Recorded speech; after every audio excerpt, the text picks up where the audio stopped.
My granddaughter called me at 2 in the morning, her voice choking on tears.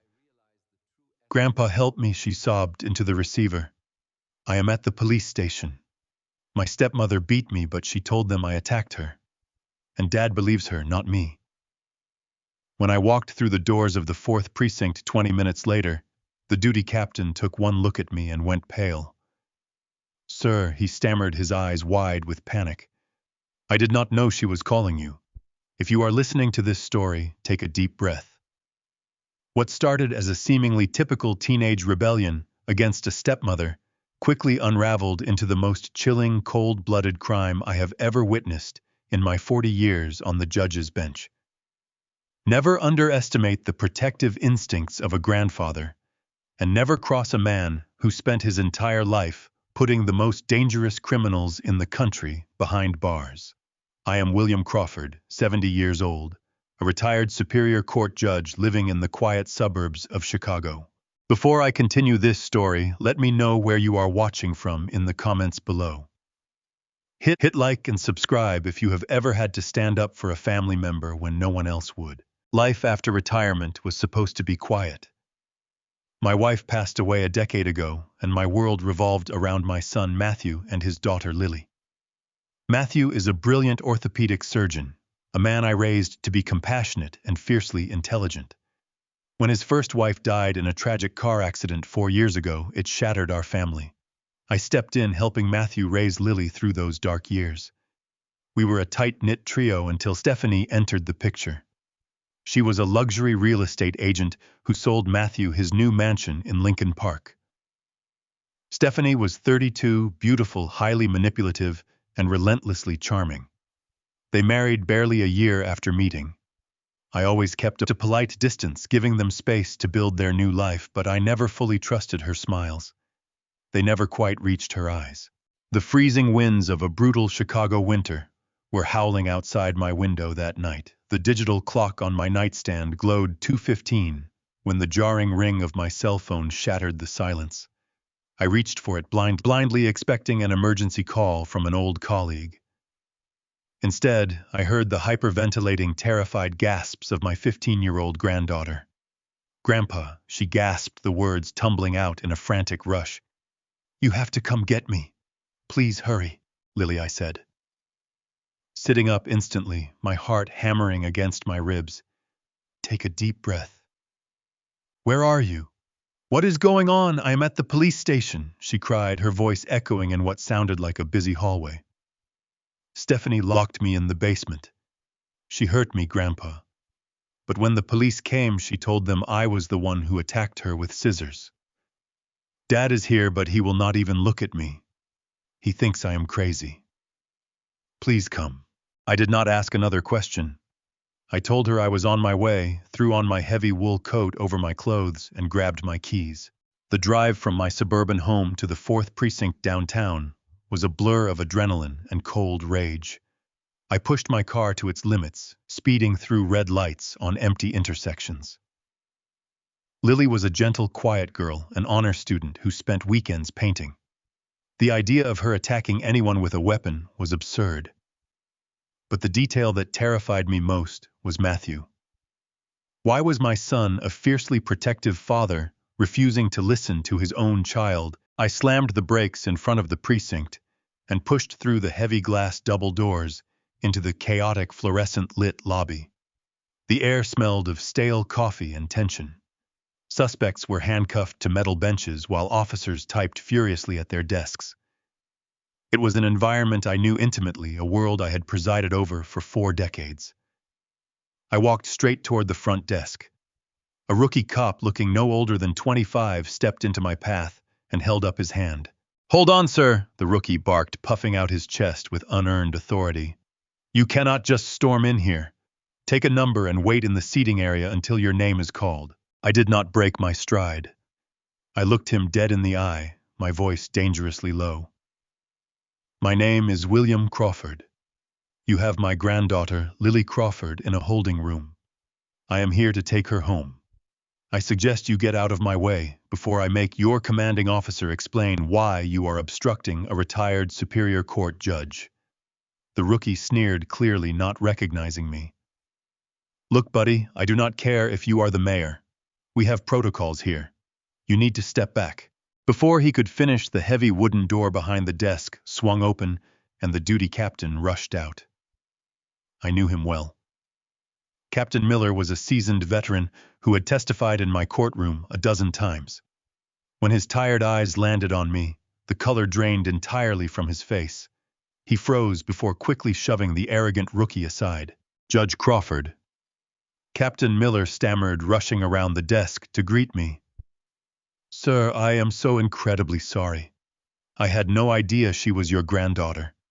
The arresting officers just brought her in. I did not know she was calling you. The rookie cop turned pale, instantly shrinking back against the wall as he realized his massive mistake. Save the apologies, Captain, I said coldly. I want to see her right now, and you are going to explain to me exactly why a straight A student with zero criminal record is sitting in a police station in the middle of the night instead of her own bed. Yes, sir. Right this way, please, Miller said, wiping a bead of sweat from his forehead. He led me past the front desk, down a narrow hallway, lined with interrogation rooms. The ambient noise faded behind the heavy security doors. As we walked, my stomach churned with a sickening sense of dread. The captain's nervous demeanor told me the situation was far worse than a simple family dispute. We stopped between two adjacent rooms with large one-way observation windows. She is in room 3. Judge, the captain whispered, gesturing to the door on the left.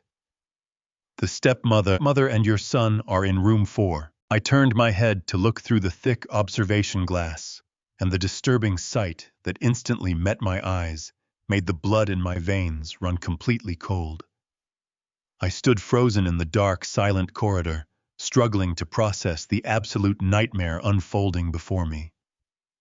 In that single terrifying moment, observing the two brightly lit rooms, I realized that my family had been infiltrated by a ruthless monster, and my son was completely under her incredibly toxic, dangerous spell. I knew I had to completely destroy her to save them. The heavy steel door of observation room 3 felt like ice under my palm as I stepped quietly into the narrow, darkened viewing space.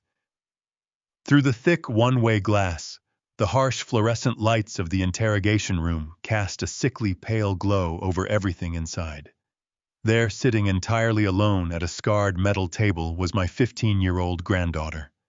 Lily was curled tightly into herself, her knees pulled up to her chest, shaking violently despite the heavy wool police blanket someone had draped over her thin shoulders. She looked so incredibly small, so terrifyingly fragile, a stark contrast to the bright, vibrant girl who used to paint landscapes in my backyard just a few months ago. I pressed my hand firmly against the cold glass, an overwhelming wave of paternal grief and raw fury tightening my chest. Her lower lip was split and swollen, a thin dark line of dried blood trailing slowly down her chin. But it was her delicate wrists that made the breath catch painfully in my throat. As she reached up a trembling hand to wipe a tear from her cheek, the gray police blanket slipped down, revealing dark, angry purple bruises wrapping completely around her delicate forearms. They were distinct, unmistakable finger marks. Someone had grabbed her with brutal, terrifying force, the sickening grip of a predator. My jaw clenched so hard my back teeth ached. I had sentenced violent abusers to decades in maximum security state prisons for far lesser injuries.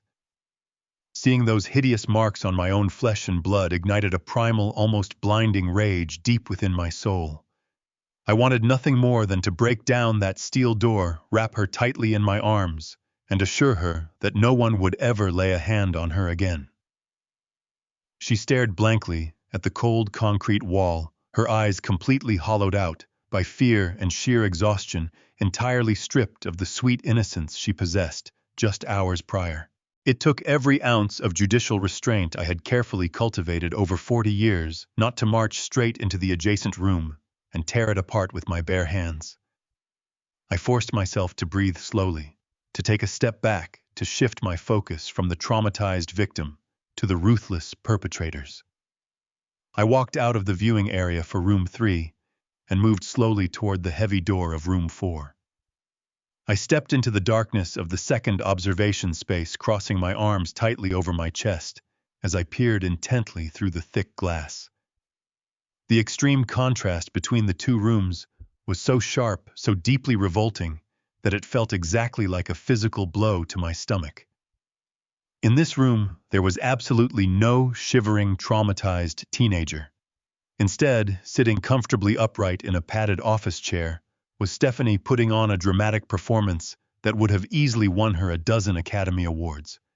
She was leaning gracefully over the table, sobbing delicately into a pristine white tissue, her shoulders shaking in a perfectly calculated rhythm of fake distress.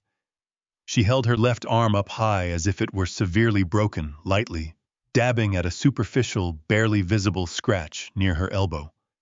It was the kind of shallow, minor scrape you might get from casually brushing past a rose bush. Yet she cradled it like a mortal bleeding wound. Every few seconds, she would dab her completely dry eyes, peek out carefully from beneath her manicured eyelashes to ensure the precinct detective in the room was actively watching her, and then instantly resume her theatrical weeping. I had spent my entire adult life sitting high on the bench, watching professional liars, seasoned con artists, and master manipulators perform on the witness stand. I knew the subtle hidden tells of a fabricated emotion. The absolute lack of real tears, the constant checking of the captive audience, the over-exaggerated physical posture of pure victimhood. Stephanie was certainly not a victim. She was a highly skilled predator, flawlessly executing a carefully rehearsed script. I watched her softly dab that pathetic little scratch, once again, effortlessly playing the role of the traumatized, loving stepmother, pushed to the breaking point by a supposedly violent teenage girl. It was completely sickening to witness.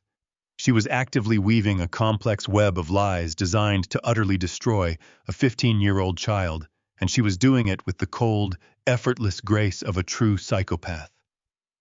But the intense anger I felt toward her manipulative performance instantly evaporated into a deep, paralyzing horror when my eyes finally shifted away from her and landed on the man sitting quietly beside her.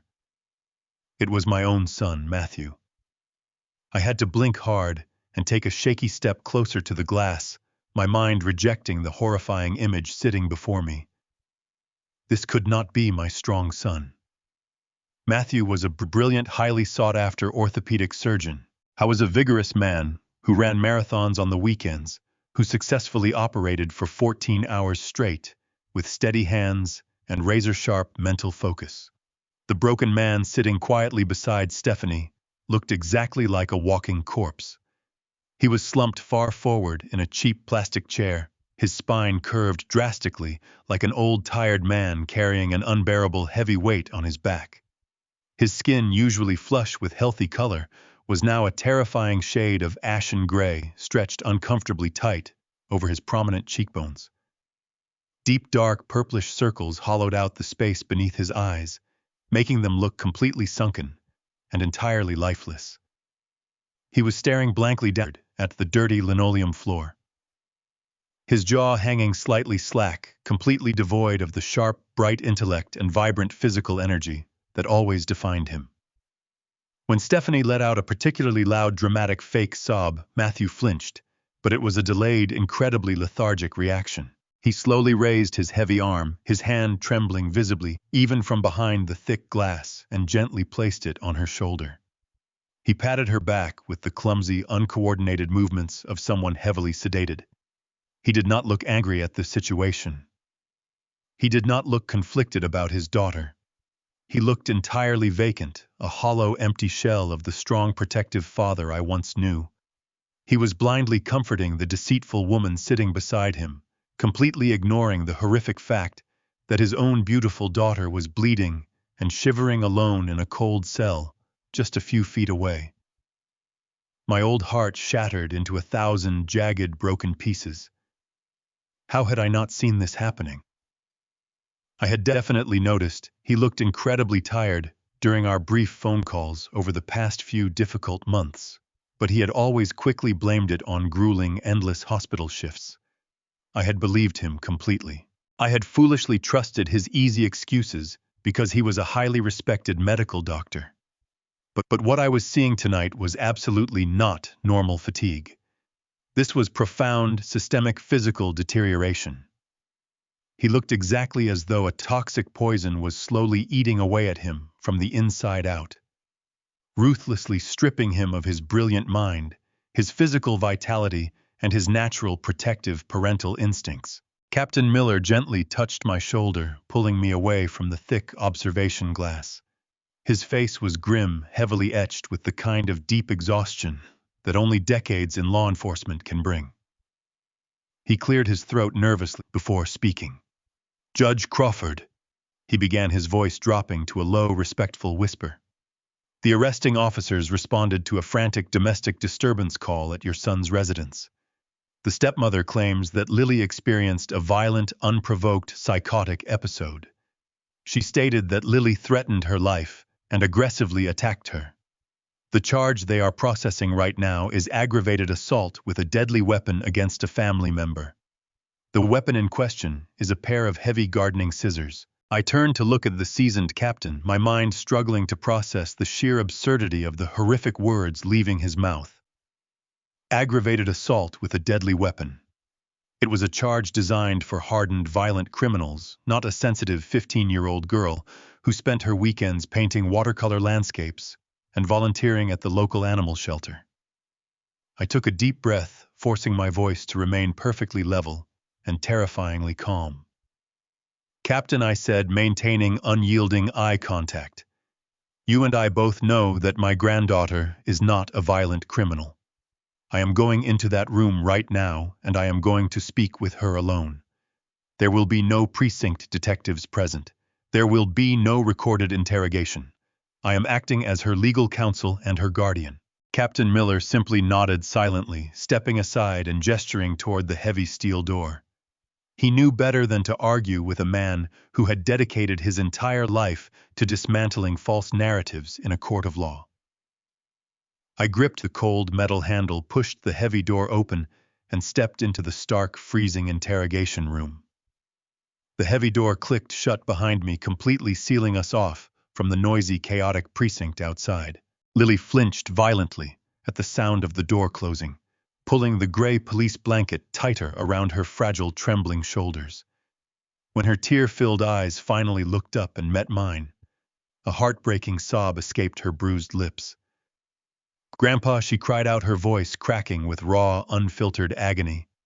I closed the distance between us in 2 long strides, completely ignoring the metal table, and knelt down on the hard linoleum floor beside her chair.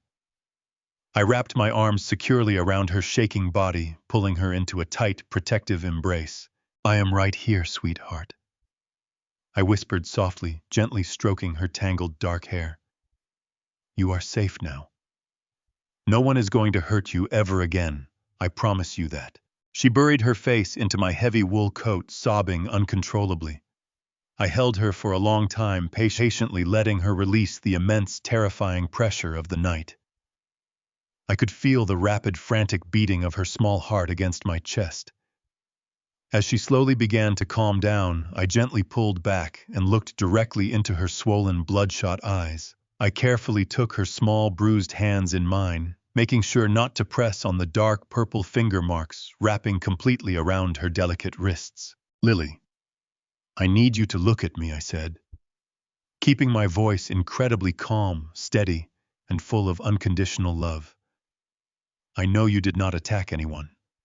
I know you are a good, gentle girl. But I need you to tell me exactly what happened tonight in that house. I need the absolute truth so I can protect you." She took a shaky, uneven breath, a fresh wave of tears spilling down her pale cheeks. She squeezed my hands tightly, her gaze darting nervously toward the observation mirror, as if she knew the monster was sitting somewhere nearby. "She lied to them," Grandpa, Lily whispered, her voice trembling with profound trauma. "I did not attack her. I never even touched her. It was the basement. She knows how terrified I am of the dark, tight spaces." I nodded slowly, encouraging her to continue. I knew very well about her severe claustrophobia. It was a crippling anxiety condition, that had developed shortly after she tragically lost her biological mother. Tight, enclosed spaces sent her into absolute blinding panic attacks. Dad was asleep again. Lily continued her words, tumbling out in a desperate, frantic rush. He is always sleeping now. He never wakes up when I need him. Stephanie got mad at me because I accidentally dropped a glass in the kitchen. It was just a stupid accident, but she completely lost her mind. She grabbed me by the arm so hard I thought my bones were going to snap. She dragged me down the hallway. I was screaming for my dad, but he never came. She shoved me down the stairs into the basement and slammed the heavy wooden door shut. She locked it from the outside. My blood ran cold. The basement in that massive historic Lincoln Park mansion was a soundproofed windowless concrete vault. It was a terrifying pitch-black abyss. Locking a severely claustrophobic child inside that dark underground space was not just cruel discipline. It was pure, calculated psychological torture. It was so dark, Grandpa, she sobbed, her whole body shaking violently at the horrific memory. I could not see my own hands. I could not breathe. The walls felt like they were shrinking and crushing me. I was pounding on the door, begging her to let me out. I promised I would be good. I promised I would clean up the glass. But she just laughed. I heard her laughing right on the other side of the heavy door. I closed my eyes for a brief second, fighting back a surge of violent, blinding anger. What happened next, Lily? I asked softly, gently wiping a fresh tear from her cheek. I panicked, she whispered, her voice dropping to a terrified, breathless pitch. I felt around in the total darkness on the workbench near the stairs. I found a pair of heavy metal gardening scissors. I did not want to hurt anyone. I swear I did not. I just wanted to pry the lock open. I shoved the metal blades into the doorframe and pushed as hard as I could. I was crying and pulling on the handle. Then suddenly, she unlocked the door. The bright hallway light blinded me. I stumbled forward, still holding the scissors, because my hands were shaking too much to drop them. Stephanie did not even look scared. She just stood there with this horrible, evil smile on her face. She looked at the scissors, and then she looked right into my eyes. She reached out, grabbed her own arm, and dragged her sharp fingernails down her skin until it bled. Then she dropped to the floor and started screaming for help. She called the police and told them I tried to murder her. The sheer, calculated malice of her actions left me completely stunned. She had orchestrated this entire horrific nightmare to perfectly frame and completely destroy a helpless 15-year-old girl without a single trace of human empathy or guilt. I left Lily wrapped safely in the gray police blanket, promising to return soon. I instructed the captain to post an officer outside her door, then turned my attention to the adjacent room. My heart pounded with calculated rage as I pushed the heavy door open. The atmosphere was thick with the suffocating scent of stale coffee and cheap perfume. Matthew did not look up when the door slammed shut. He remained slumped in his plastic chair, staring blankly at the floor, his breathing shallow and incredibly labored. Stephanie, however, reacted instantly. When she saw me step into the light, her entire posture shifted. She abandoned the quiet victim routine I observed earlier, and immediately threw herself into the role of a tormented, desperately loving mother seeking solace. "Oh, William," she cried, her voice cracking with modulated sorrow. She stood up, rushing toward me to collapse into my arms. I simply held up my hand, a silent barrier stopping her dead in her tracks. She blinked, looking confused by my cold reception, but quickly recovered. She cradled her left arm carefully, showcasing the superficial scratch near her elbow. "I am so sorry you were pulled out of bed for this nightmare," she whimpered, dabbing her cheek with a tissue. "We tried so hard to handle this privately, but tonight Lily simply crossed a line we could no longer manage. She tried to kill me, William.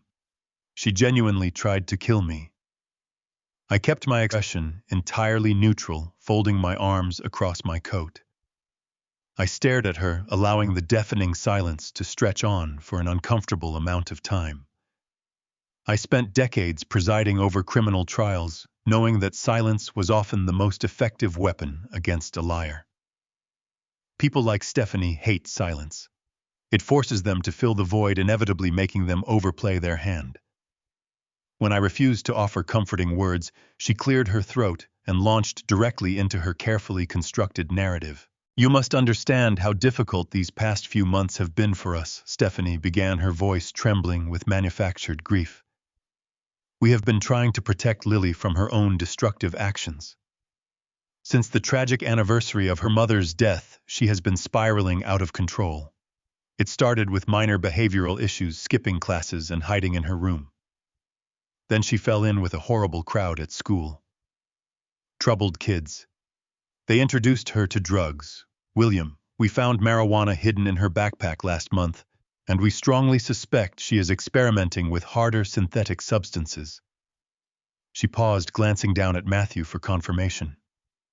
Matthew slowly nodded his head, a sluggish movement that looked entirely mechanical. "Yes, Dad." Matthew mumbled, his voice slurred and painfully weak. "She is out of control. We do not know what to do anymore." I looked at my son, a brilliant surgeon, who sounded like a man drowning in a chemical fog. I forced myself to focus back on Stephanie, gesturing for her to continue. The drugs completely fractured her fragile mental state. Stephanie continued, placing a protective hand on his drooping shoulder. "She experiences severe drug-induced psychotic episodes. She hallucinates. She becomes incredibly paranoid and violently aggressive.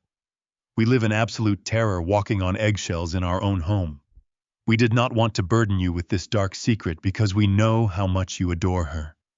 We thought we could fix it with love and patience. But tonight, she completely lost her mind. She started screaming about imaginary monsters, smashing dishes in the kitchen, and tearing the house apart. When I tried to calm her down, she grabbed those heavy gardening scissors and lunged at my throat. I watched her perform, analyzing every single microscopic detail of her physical delivery. Her voice wavered at the exact right moments. Her breathing hitched perfectly to simulate panic. She was spinning a highly plausible lie, a tragic but completely believable narrative of a grieving teenage girl turning to substance abuse and suffering a violent mental breakdown. It was a story the precinct detectives would readily swallow, especially when corroborated by a respected medical doctor like Matthew. But I needed her to explain the basement. I needed to hear how she would justify locking a severely claustrophobic child in a pitch-black underground vault. "And the basement?" I asked, my tone flat and devoid of any emotion. "Lily told me you locked her in the basement." Stephanie let out a tragic, long-suffering sigh, shaking her head as if burdened by an impossible parental duty. William, it is not just a basement," she explained, her tone shifting to one of earnest, pleading sincerity. "It is a carefully modified, padded acoustic sensory room. Matthew and I spent a fortune renovating that space specifically for Lily.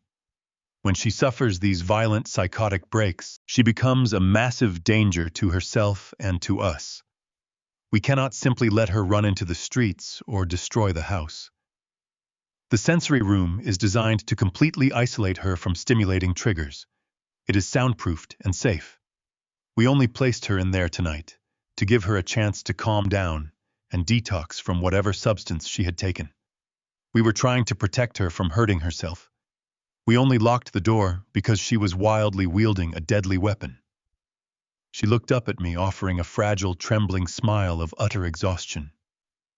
"We are just trying to be good parents, William," she whispered. "We are just trying to save your granddaughter from destroying her own life." I stood absolutely motionless, absorbing the intricate, perfectly polished tapestry of deceit she had just woven. It was a masterful defense. She had an answer for everything. She had weaponized Lily's grief, fabricated a drug addiction, and rebranded a dark, concrete torture chamber into a therapeutic medical sanctuary. She had painted herself as the selfless, bleeding martyr, desperately trying to save a violent, unhinged teenager. To any ordinary observer, to any overworked precinct detective, her story would seem absolutely flawless. But my internal lie detector, honed over thousands of hours in a high-stakes courtroom, was screaming with deafening clarity. I stared directly into her eyes, looking past the trembling lips and the carefully dabbed tissues. I looked deep into the core of the woman standing before me. When people cry genuine tears of sorrow or experience real physical terror, the emotion takes over their entire face. The eyes swell, the facial muscles spasm involuntarily. The gaze becomes unfocused and desperate. Stephanie was shedding tears, but those tears stopped abruptly at her cheekbones. Her eyes were completely dry, sharp, and terrifyingly cold. There was absolutely no fear in those dark pupils. There was no maternal grief. There was only a rigid, calculating intelligence, actively monitoring my reactions, constantly, assessing whether her intricate lies were successfully penetrating my defenses. She was studying me with the detached, analytical focus of a predator watching a potential threat. In that fleeting, silent exchange of glances, the heavy, suffocating veil of her deception was entirely lifted for me. I saw her exactly for what she truly was. She was a deeply psychopathic manipulator executing her malicious secret agenda. I shifted my gaze away from the woman standing before me and focused entirely on my son. Matthew had barely moved since I entered the room. I stepped closer, my heart aching with every step. Up close, his condition was even more alarming. The sharp, confident surgeon, who used to command operating rooms with absolute precision, was gone.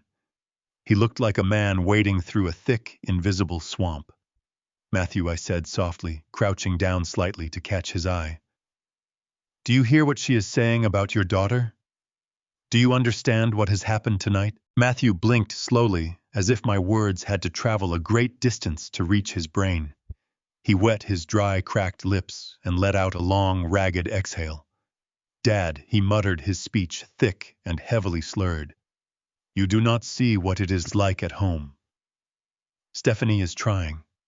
She is trying so hard to keep our family together. Lily is sick, Dad. She is really sick." The words tumbled out of his mouth in a clumsy, uncoordinated mess. He dragged a trembling hand across his pale forehead, leaving a faint streak of sweat behind. His movements were disturbingly sluggish. He did not sound like a father protecting his child. He sounded like a hostage repeating a script he had been forced to memorize. I felt a surge of panic mixed with profound sadness. This was not normal exhaustion. His eyes lacked focus. His pupils were dilated. He was heavily medicated under the influence of something powerful enough to suppress his natural paternal instincts. I tried to reach him, to find the son I raised beneath that terrifying chemical fog. "Matthew, look at me," I pleaded, keeping my voice firm but gentle. "Lily is sitting in a holding cell. She is covered in bruises. She is terrified of the dark, and your wife locked her in a basement. How can you possibly justify that?" He shook his head, a weak, pathetic gesture of surrender. "You do not get it," he slurred, leaning heavily against the metal table for support. "We had to contain her. She was a danger to herself. Stephanie was just protecting us." Stephanie stepped forward, placing a gentle, proprietary hand on his slumped shoulder. "See, William," she whispered, her voice dripping with artificial sorrow. "We are completely exhausted. We are out of options. We simply cannot manage her violent outbursts anymore." Matthew nodded sluggishly, in agreement with her lie. "We made a decision, Dad," he murmured, his heavy eyelids drooping as he struggled to stay awake. "It breaks my heart, but it is for her own good. We are submitting the paperwork on Monday. We are going to admit Lily into a long-term adolescent psychiatric facility out in the suburbs. They have the resources to deal with her addiction and her violent psychosis. She needs professional inpatient treatment.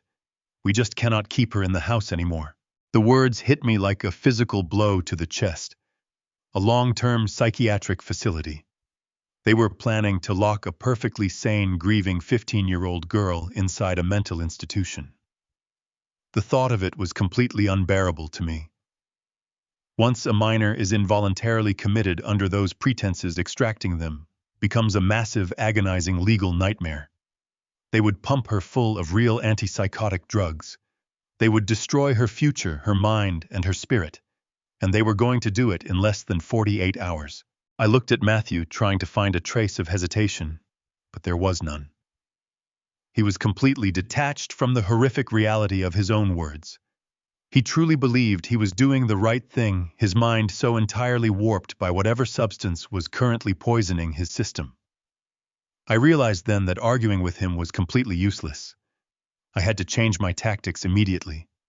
I had to get Lily out of their grasp tonight before the weekend ended, before they could file those irreversible commitment papers on Monday morning. I stood up straight, pulling my coat tightly around my shoulders. I drew upon every ounce of commanding authority I had wielded during my 4 decades on the judicial bench. The time for emotional pleading was over. I was now operating strictly as a judge and a fiercely protective grandfather. "Listen to me very carefully," I said, my voice dropping to a cold, resonant octave that commanded absolute silence in the small room. "I am taking Lily home with me tonight. She will stay at my house for the duration of the weekend to completely de-escalate this situation." Matthew blinked, looking confused, but he did not have the energy to mount a protest. Stephanie, however, immediately stiffened. "William, I do not think that is a good idea," she countered smoothly. "She is highly unstable. What if she attacks you in your sleep? She needs to be under strict supervision." "She will be under the strict supervision of a former Superior Court judge," I replied, staring her down with unyielding intensity. "Given the conflicting statements and the lack of substantial evidence regarding her alleged attack, the police are releasing her into my temporary custody. There will be no charges filed tonight. She is coming with me, and that is not a request. It is a non-negotiable fact." I watched Stephanie quickly run the calculus in her mind. She realized that fighting a retired judge in a police precinct filled with officers who respected him was a losing battle. She needed to maintain her facade of the caring, overwhelmed mother. Her posture instantly softened. She let out a dramatic sigh of relief. "Oh, William, thank you," she breathed out, her voice fluttering with fake gratitude. "Matthew and I desperately need a few days of peace to recover from this nightmare. If you think you can handle her safely, we would be so incredibly grateful. Please take her for the weekend. Let things calm down. We just want what is best for our family." I simply nodded once, remaining silent. I turned my back on them, gripping the heavy metal door handle to leave the interrogation room and gather my granddaughter. But as I pushed the door open, my gaze caught the reflection in the thick, one-way observation glass mounted on the wall. The lighting created a crystal-clear mirror effect against the dark glass. I paused for a second, resting heavily on the doorframe, and looked at the reflection of the woman standing behind me. What I saw in that brief, terrifying moment will haunt me for the rest of my days. The moment my back was turned, the tragic weeping stepmother completely vanished. Her hands dropped away from her supposedly injured arm. The fake tears ceased instantly, and on her face was a look of such pure, unadulterated malice that it chilled me to the very marrow of my bones. She was staring at the back of my head with a dead, victorious, psychopathic smirk. She thought I was taking the bait, removing the troublesome teenager from the house just in time for her to execute the final deadly phase of her grand master plan. The drive back to my home in the quiet suburbs was shrouded in a heavy, tense silence. Lily sat huddled in the passenger seat of my car, staring blankly out the window at the passing streetlights. I kept a close eye on her, analyzing her physical state with the objective scrutiny of a man who had spent decades observing addicts. According to Stephanie, my granddaughter was in the throes of a severe drug addiction and violent psychosis. Yet as the minutes ticked by, I saw absolutely zero signs of chemical withdrawal. There were no tremors, no manic sweating, no erratic twitches or paranoid delusions. There was only the profound, bone-deep exhaustion of a teenager who had been pushed past her breaking point. When we finally pulled into my driveway, the digital clock on my dashboard read 4 in the morning. I led her inside, turning on the soft, warm lights of the hallway to chase away the freezing darkness. I told her she was safe, that my home was a fortress, and no one would ever take her from me. She offered a small, fragile nod, wrapping her arms tightly around her waist as we walked slowly up the wooden staircase toward the guest bedroom. I turned down the bed covers and brought her a set of clean, comfortable clothes. "You need to get some sleep, sweetheart," I said softly. "I will be right down the hall if you need absolutely anything." I stepped out into the corridor and placed my hand on the brass doorknob, slowly pulling the heavy wooden door shut to give her some much-needed privacy. The moment the door began to close, narrowing the gap of light from the hallway, a sudden, terrifying scream ripped through the silence of the house. Lily lunged forward, her hands slamming violently against the wood to stop the door from shutting. "Please," she gasped, her chest heaving as she stumbled backward, her eyes wide with sheer, unadulterated panic. "Please do not close it. Do not lock me in. I cannot breathe in the dark." I froze, stepping immediately back into the room and leaving the door wide open. I watched as she collapsed onto the edge of the mattress, clutching her chest and gasping for air. This was not the reaction of a rebellious teenager throwing a tantrum. This was a severe, crippling manifestation of clinical claustrophobia. Stephanie had confidently claimed the basement was a padded sensory room designed to soothe my granddaughter. But seeing Lily hyperventilate at the mere sight of a closing bedroom door completely obliterated that disgusting lie. Locking a claustrophobic child in a pitch-black underground vault was a calculated act of extreme psychological warfare intended to break her spirit completely. I quickly realized that sleep was going to be entirely impossible for her right now. "Come with me," I said gently, offering my outstretched hand. "Let us go downstairs for a while." We walked down the staircase to the main living room, leaving every single light on along the way to ensure she felt completely secure. I guided her to the large, comfortable leather armchair situated near the fireplace. I spent a few quiet minutes arranging the wooden logs and igniting a warm, crackling fire, hoping the soft, glowing light would bring some life back to her pale, bruised face. I went into the kitchen and brewed 2 cups of chamomile tea, stirring in a generous spoonful of honey, exactly the way her late mother used to make it. When I handed her the warm mug, her hands were still shaking visibly, rattling the delicate porcelain against the saucer. She took a slow, careful sip, the heat seemingly melting away, a small fraction of her icy terror. I sat down on the sofa opposite her, resting my elbows on my knees and clasping my hands together. I needed to understand the full scope of the nightmare unfolding inside my son's house. "Lily," I began carefully, keeping my tone as gentle and steady as humanly possible. "You told me earlier that your father is always sleeping now. You said he never wakes up when you need him. I need you to tell me exactly what has been happening to him." Lily stared into the dancing orange flames of the fireplace, tightly gripping the warm mug in her hands. "It started a few months ago," she whispered, her voice barely carrying over the crackling wood. "At first, Dad said he was exhausted from taking extra shifts at the hospital. But then he stopped going to work altogether. He took an indefinite medical leave, but Stephanie told me not to tell you because it would worry you. She said he needed a long, uninterrupted rest. But he is not just resting, Grandpa. He is disappearing." I leaned forward, my heart sinking heavily with every word. "Tell me what you mean by disappearing," I prompted. "He sleeps for 14 hours a day," she explained, a fresh tear sliding down her cheek. "And when he is awake, he is not really there. He stumbles when he walks down the hallway. He drops his coffee mug because his hands shake so badly. Last week I found him sitting on the edge of his bed, staring blankly at the wall. I asked him a simple question, and he could not even remember what day of the week it was. His words are always slurred, like he is trapped underwater. It is terrifying to watch him fade away like that. I tried to talk to him to ask if he needed to see another doctor. But every single time I tried to warn him or tell him I was scared, Stephanie would find out." My blood ran completely cold as the horrifying puzzle pieces began to snap into place.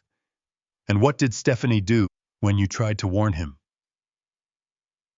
I asked, my voice barely concealing the dark fury building rapidly in my chest. Lily swallowed hard, her knuckles turning white around her mug. "She would wait until Dad was completely passed out," she whispered, her voice trembling with deep trauma. "Then she would drag me down the hallway and lock me in the dark basement. She told me that if I ever bothered my father again, she would leave me down there for days. She said nobody would believe me anyway, because she was the adult, and I was just a troubled kid. She kept him completely isolated, Grandpa. She controlled his food, his medicine, his phone. He is a prisoner in his own house, and he does not even realize it." I sat back against the leather sofa, the horrifying truth settling over me like a suffocating, heavy blanket. The woman had methodically isolated my son, cutting off his contact with the outside world, while slowly breaking his mind and body. She had terrorized his only child into total silence, using the terrifying darkness of a basement as her primary weapon. Matthew was not suffering from simple depression or medical burnout. He was being systematically incapacitated right under my nose. And I knew, with the certainty of a man who had stared pure evil in the face for 40 years, that whatever was destroying my son was not a natural illness. It was a calculated lethal poison, and I was going to find exactly what it was. I sat by the dying embers of the fireplace long after Lily had finally drifted into a restless, exhausted sleep, wrapped in the heavy wool blanket. The early morning light began to bleed through the frost-covered windows of my living room, casting long, sharp shadows across the floorboards. My mind, trained over decades to dissect complex criminal motives, raced through the terrifying symptoms my granddaughter had just described. Matthew was a brilliant board-certified orthopedic surgeon. He possessed an encyclopedic knowledge of human anatomy and chemistry. A man with his medical pedigree does not simply succumb to a mysterious, debilitating lethargy without aggressively seeking multiple expert opinions. He would have run every blood panel, scheduled every scan, and consulted the brightest minds in his field. He would have fought the illness with every medical resource available to him.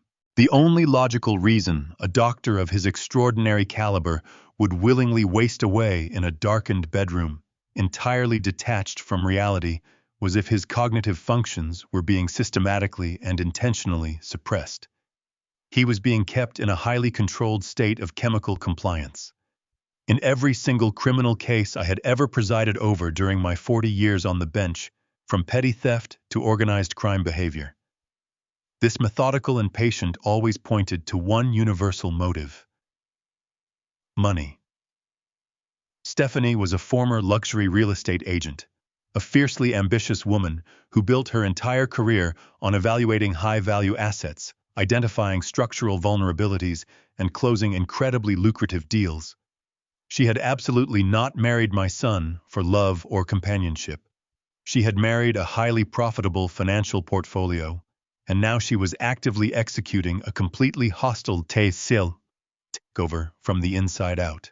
I quietly stood up from the comfortable leather sofa, my aging joints aching slightly from the freezing dampness of the long Chicago night. I walked slowly up the carpeted stairs to the guest bedroom and silently checked on Lily. She was sleeping soundly, clutching a soft pillow tightly to her chest, her breathing finally deep, rhythmic, and even.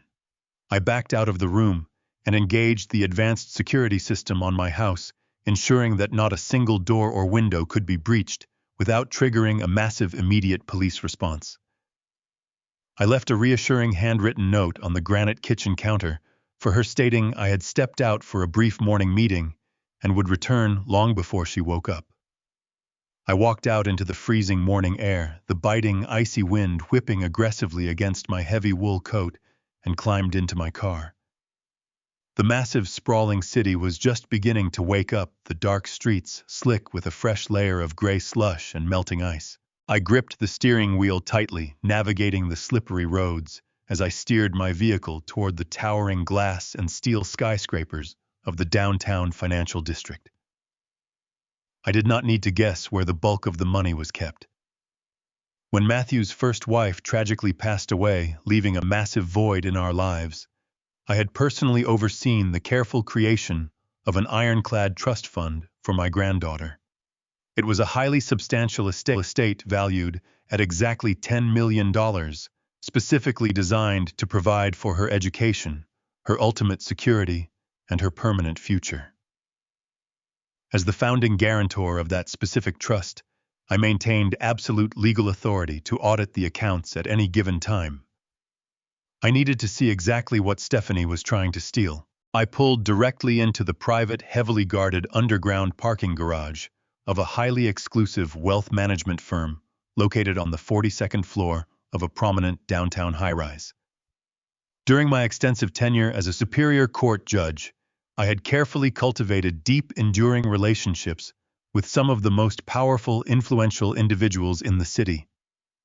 One of those trusted individuals was Edward Lancaster, the senior executive vice president of this particular financial institution.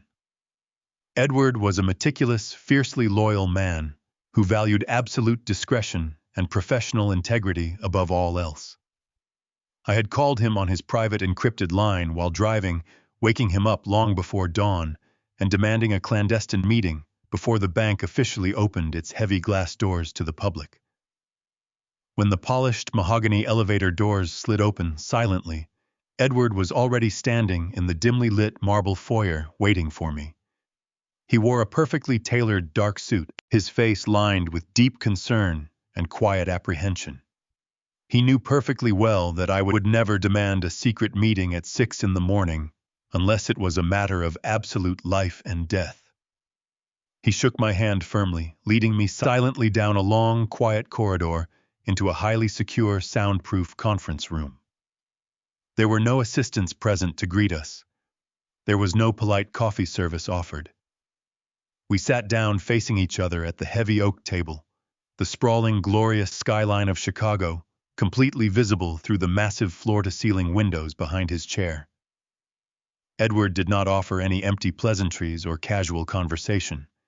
He simply opened a thick, leather-bound portfolio, produced a highly secure encrypted tablet, and waited patiently for my instructions. "I need you to open this master ledger for Lily's trust fund," I said, keeping my voice low and steady. "I need to see every single transaction, every formal administrative request, and every digital footprint attached to that account over the last 6 consecutive months."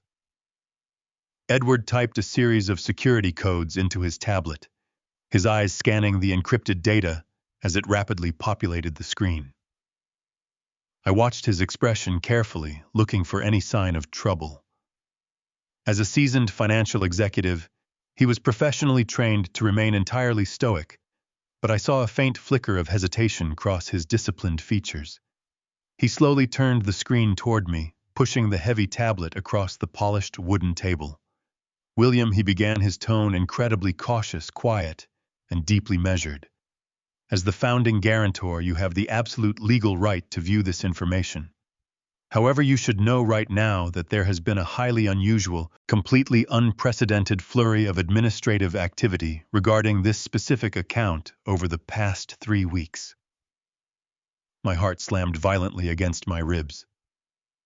"Activity initiated by whom?" I asked, leaning forward and putting my reading glasses on to examine the complex spreadsheets. Edward tapped a specific highlighted line of data on the glowing screen. "The requests were officially submitted under the legal digital signature of your son Matthew," he explained quietly.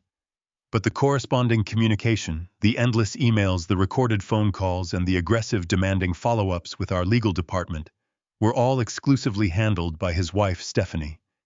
She has been systematically laying the legal groundwork to bypass the strict withdrawal restrictions." I stared intently at the digital ledger, my eyes locking onto a specific, incredibly alarming administrative request filed just 2 short days ago. It was a formal legal petition designed to restructure the protective parameters of my granddaughter's inheritance. Stephanie was not just testing the waters.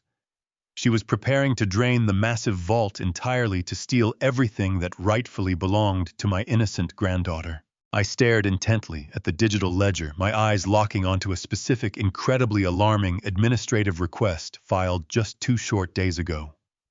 The document glowing on the screen before me was a formal legal petition designed to completely restructure the protective parameters of my granddaughter's inheritance. I reached out and tapped the screen, expanding the heavily encrypted file to read the fine print. Edward sat silently across from me, his hands folded neatly on the polished oak table, allowing me to process the absolute magnitude of the betrayal hidden within those digital pages. The petition was a formal request to transfer the sole uncontested trusteeship of the $10 million estate directly to my son.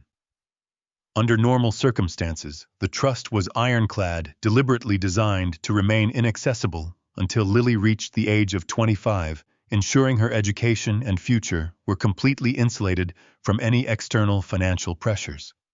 However, legal documents of this nature always contain specific emergency clauses.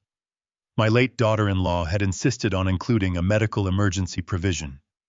If Lily ever suffered a catastrophic health crisis or required permanent institutional care, the primary guardian could petition to dissolve the age restrictions to cover the overwhelming medical expenses. Stephanie had somehow discovered that exact hidden loophole buried deep within the complex clauses. She had scoured the incredibly dense legal language of the trust and extracted the single weapon she needed to bypass my authority as the founding guarantor. The justification, explicitly typed into the digital form, made my blood run cold. It cited Lily as suffering from severe, untreatable violent psychosis and requested emergency access to the funds to cover an impending permanent psychiatric institutionalization. She had carefully orchestrated the entire horrific nightmare at the house, ruthlessly pushed my vulnerable granddaughter to the absolute breaking point, and successfully manipulated a local precinct detective, all to rapidly create a permanent documented paper trail of violent mental instability. The police report from last night was not just a cruel punishment for a dropped glass. It was the final necessary piece of legal evidence required to trigger the medical emergency clause of a $10 million fortune. I slowly zoomed in on the bottom edge of the glowing digital document, carefully focusing my undivided attention on the critical authorization line. A restructuring petition of this sheer magnitude required the physical signature of the primary guardian. I stared quietly at the high-resolution digital scan of my beloved sons, handwriting my heavy heart, completely breaking all over again in the silent room. Matthew had always possessed the precise, elegant, and perfectly controlled penmanship of a master surgeon. His signature was typically a sharp, confident stroke of black ink. The signature scrawled across the bottom of this petition was a horrific, tragic distortion of his name. It was incredibly shaky, deeply uneven, and painfully weak. The pen had clearly lingered too long on certain curves, causing the ink to pool and bleed into the paper. The letters were disconnected, dragging downward, in a clear manifestation of profound neurological distress.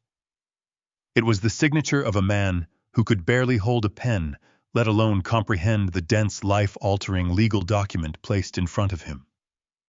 He had been heavily sedated, likely guided by a firm hand pressing down on his own.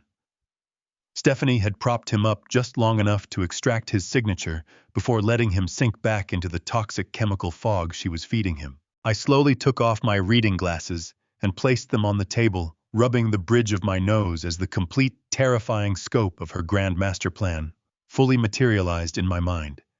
It was a brilliantly evil, flawlessly calculated two-step maneuver. Step 1 was entirely focused on Lily. By successfully having my granddaughter legally declared insane and involuntarily committed to a long-term psychiatric ward, Stephanie would permanently remove the sole beneficiary of the estate from the equation. Lily would be locked away, heavily medicated, and completely silenced. She would lose all legal standing, transferring total administrative control of the $10 million directly to her father. Step 2 was focused entirely on Matthew.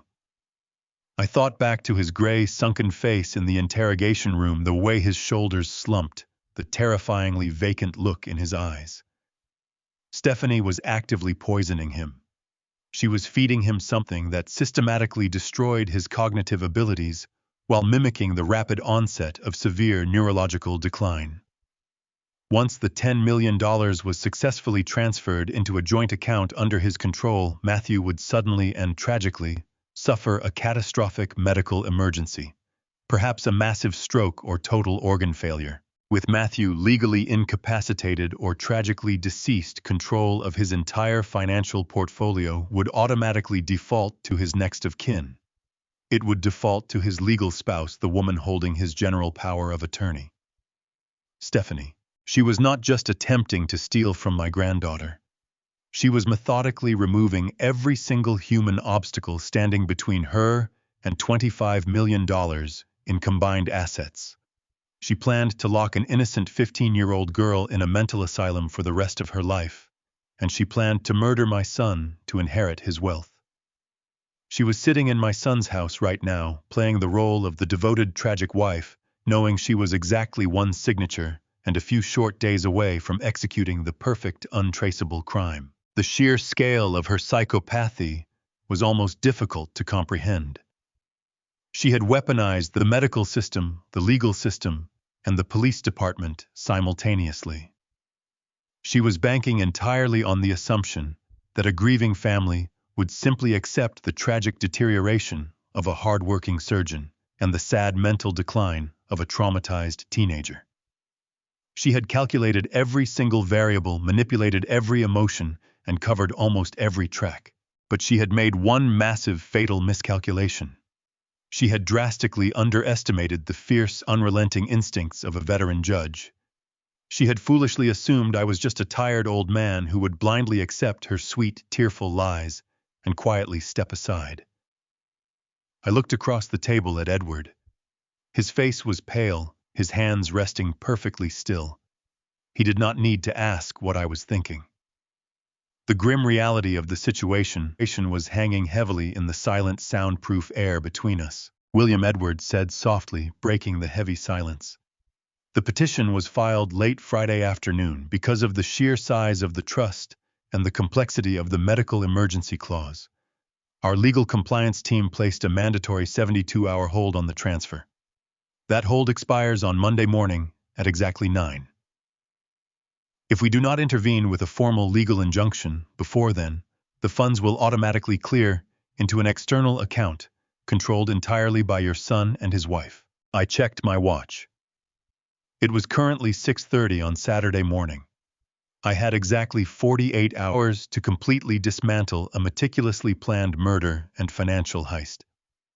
I had exactly 48 hours to save my only beloved son from a slow, agonizing death and protect my granddaughter from a lifetime of institutionalized torture. I left the towering glass and steel high-rise with a heavy heart and a mind moving at lightning speed. The brutal winter wind ripped through the concrete canyons of downtown Chicago, biting at my face as I walked quickly to my car. I slipped behind the leather steering wheel and immediately turned on the heater, letting the engine idle while I pulled out my secure mobile phone. I dialed a number I had not used in over 3 years. The man on the other end of the line was Benjamin Carter. Bun was a highly decorated retired federal agent who spent his entire career dismantling organized crime syndicates. He was also a man who owed me his life. Decades ago, Ben was framed by a corrupt superior officer and nearly sent to a maximum security federal prison. As the presiding judge on his highly publicized case, I saw straight and completely exonerated him. Since that fateful day, Ben had been my most fiercely loyal ally, operating as an elite private investigator, lurking quietly in the shadows of the city. He answered on the second ring, his voice low and raspy. I told him I needed to see him immediately at our usual discreet spot. He did not ask a single question. He simply said he would be there in 20 minutes. I drove carefully through the worsening snowstorm toward a small, dimly lit diner. The diner was a quiet relic of a bygone era, featuring faded red vinyl booths, flickering neon signs, and a lingering, comforting smell of burnt coffee and fried food. It was the perfect place for a clandestine meeting because it was devoid of anyone who might recognize a former judge. I parked in the empty snow-covered lot and walked inside, shivering slightly as I shook the heavy white flakes from my dark wool coat. Bun was already sitting in a secluded corner booth facing the entrance, nursing a steaming mug of black coffee. He was a large, imposing man in his early 50s, with sharp, observant eyes and a tough, rugged demeanor that commanded absolute, immediate respect. I slid quietly into the creaking vinyl booth across from him. I did not waste any time with polite pleasantries.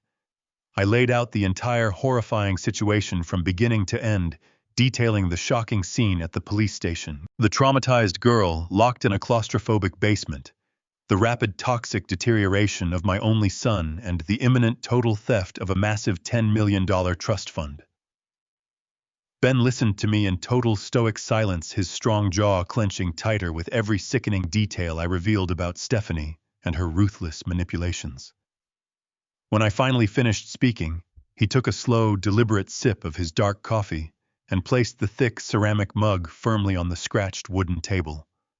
He looked me dead in the eye and told me that Stephanie was operating with the cold, calculating precision of a professional predator, but she had made a massive, fatal error by crossing into his territory and messing with my family. I asked him what we needed to do to completely destroy her operation.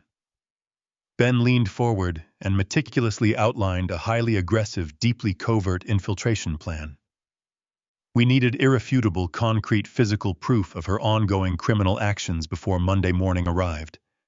We needed to gain full, unrestricted access to the massive Lincoln Park mansion to plant hidden surveillance equipment and gather any physical forensic evidence she might be hiding behind closed doors. Ben explained that his elite private security team could easily bypass their advanced residential alarm system and deploy ultra-high-definition microcameras in every single critical room of the house. We would securely wire the sprawling living room, the luxurious master bedroom where my son was trapped, her private home office, where she kept her files, and that dreaded dark concrete basement where she tortured my granddaughter. We also urgently needed to search her private bathroom for whatever toxic, lethal substance she was secretly feeding my vulnerable son. The only difficult catch was that his specialized tactical team required at least 2 full hours inside the massive property without any risk of sudden interruption. I told him that buying precious time was exactly what I did best in a courtroom. I quickly formulated a solid plan to lure my son and his wicked wife entirely away from the house for an extended period of time. I would invite them to an exclusive hours-long lunch at my private country club. The club was located deep in the northern suburbs, ensuring a long, arduous drive through the heavy snow.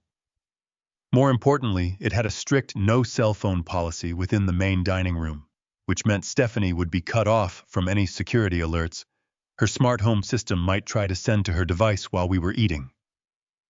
Ben nodded his strong approval, his dark eyes gleaming with intense professional anticipation. He told me to make the phone call right now and set the bait before she could make another move. I took a deep breath to calm my racing heart and dialed the phone number of my son. Stephanie answered on the 3rd ring, her voice dripping with that same fake sugary exhaustion she had weaponized at the police precinct just a few hours prior. I swallowed my immense pride and delivered the greatest dramatic performance of my entire life. I forced my voice to sound incredibly weary, broken, and deeply apologetic. I told her that I had spent the entire morning reflecting on the terrible events of the previous night, and I realized that I had severely overstepped my bounds as a grandfather. I told her that dealing with Lily this morning had shown me just how deeply disturbed and troubled my granddaughter truly was. I admitted that I was entirely wrong to fight them, and I agreed that a long-term psychiatric facility was probably the only viable medical solution left for our struggling family. The trap was set perfectly. I could practically hear the arrogant, victorious smile spreading widely across her face through the phone receiver. She graciously accepted my fake apology, adopting the sickening role of the merciful, forgiving stepmother who only wanted peace. I then invited her and Matthew to join me for an extensive, highly exclusive lunch at my country club that afternoon. I framed it as a necessary peace offering, a crucial time for us to heal and finalize the difficult institutionalization paperwork together as a united family front. I insisted that we desperately needed a quiet, elegant space to discuss such a delicate and heartbreaking matter without any distractions. Her overwhelming greed and her intense desire to maintain absolute dominance made her accept the lunch invitation instantly. She promised they would leave the house by noon and drive straight to the club together. I thanked her and hung up the phone, feeling deep disgust wash over me. I looked across the table at Ben. The vicious predator had officially taken the bait. We now had a precise window of opportunity to strike back and officially save my innocent family. The heavy oak doors of the exclusive Oakbrook Heritage Country Club swung open to greet us immediately, enveloping us in the rich, comforting scent of aged leather and roasted cedar. I had arrived 20 minutes early to secure our private table located right beside the massive stone fireplace. When Matthew and Stephanie finally walked through the grand entrance, my heart sank deep into my stomach. My son was bundled in a thick cashmere coat, yet he was visibly shivering. He moved with the slow, shuffling gait of a man decades older than his 42 years. Stephanie, on the other hand, looked absolutely radiant. She wore a tailored crimson dress, her arm linked tightly through his, projecting the flawless image of a devoted, supportive spouse. I stood up to greet them, forcing a warm, apologetic smile onto my face, while my blood boiled with pure, unrelenting hatred. As they approached the maitre d' station, the strict club protocol was immediately enforced. The head steward, a man I had tipped generously for the past 20 years, politely extended a velvet-lined silver tray. He informed them that cellular devices were strictly prohibited in the main dining hall to preserve the tranquil atmosphere. I watched Stephanie closely. A fleeting shadow of genuine panic crossed her perfectly manicured face. Her hand instinctively tightened around her designer purse. She needed that phone to monitor her smart home security alerts. But turning back now, after I had offered such a massive, lucrative olive branch, would arouse far too much suspicion. She forced a stiff, practiced laugh, placed her phone onto the silver tray, and guided my son toward our table. She had taken the bait entirely. With her communication to the outside world completely severed, the real operation could officially begin. Miles away in the freezing snow-covered streets of Lincoln Park, my trusted investigator, Ben Carter, was making his move. I knew the exact layout of his tactical plan. As the waiter poured our sparkling water at the country club, Ben and his 2 elite security specialists were silently approaching the rear service entrance of my son's massive estate. Ben carried a specialized military-grade decryption device. He connected it directly to the exterior digital keypad, running a complex algorithmic bypass that flawlessly disabled the perimeter alarms and deactivated the motion sensors without triggering a single notification to the security company. The heavy reinforced door clicked open with a soft, barely audible thud. They stepped inside the dark, empty house, moving with the quiet, lethal precision of ghosts. Back at the table, the lunch was proving to be a horrific psychological torture session. Matthew could barely hold his heavy crystal water glass. I watched in absolute agony as his hands trembled violently, the cold water sloshing over the pristine white tablecloth. Stephanie immediately leaned over, her voice dripping with sickly sweet condescension as she gently pried the glass from his shaking fingers. "Let me help you with that, darling," she cooed delicately, wiping the spilled water with her cloth napkin. She turned to me with a tragic, long-suffering sigh, shaking her head sadly, as if to say, "Look at the tremendous burden I carry."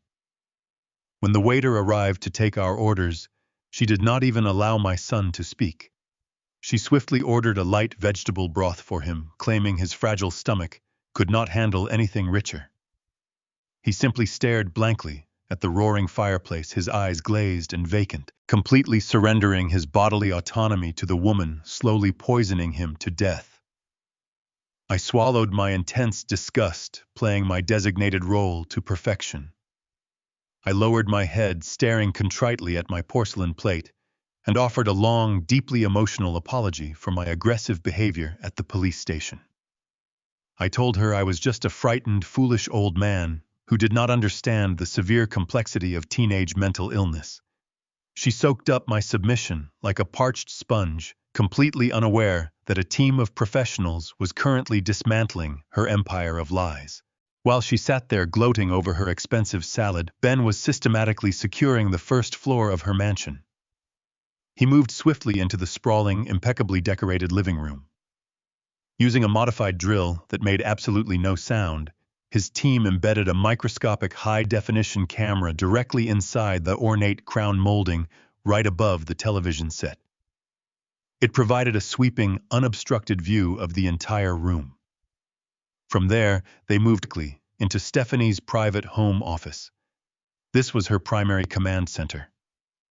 Bunn expertly placed a second stealth camera behind the ventilation grate directly facing her large mahogany desk, ensuring that every document she read and every pill she crushed would be perfectly captured in crystal-clear digital resolution.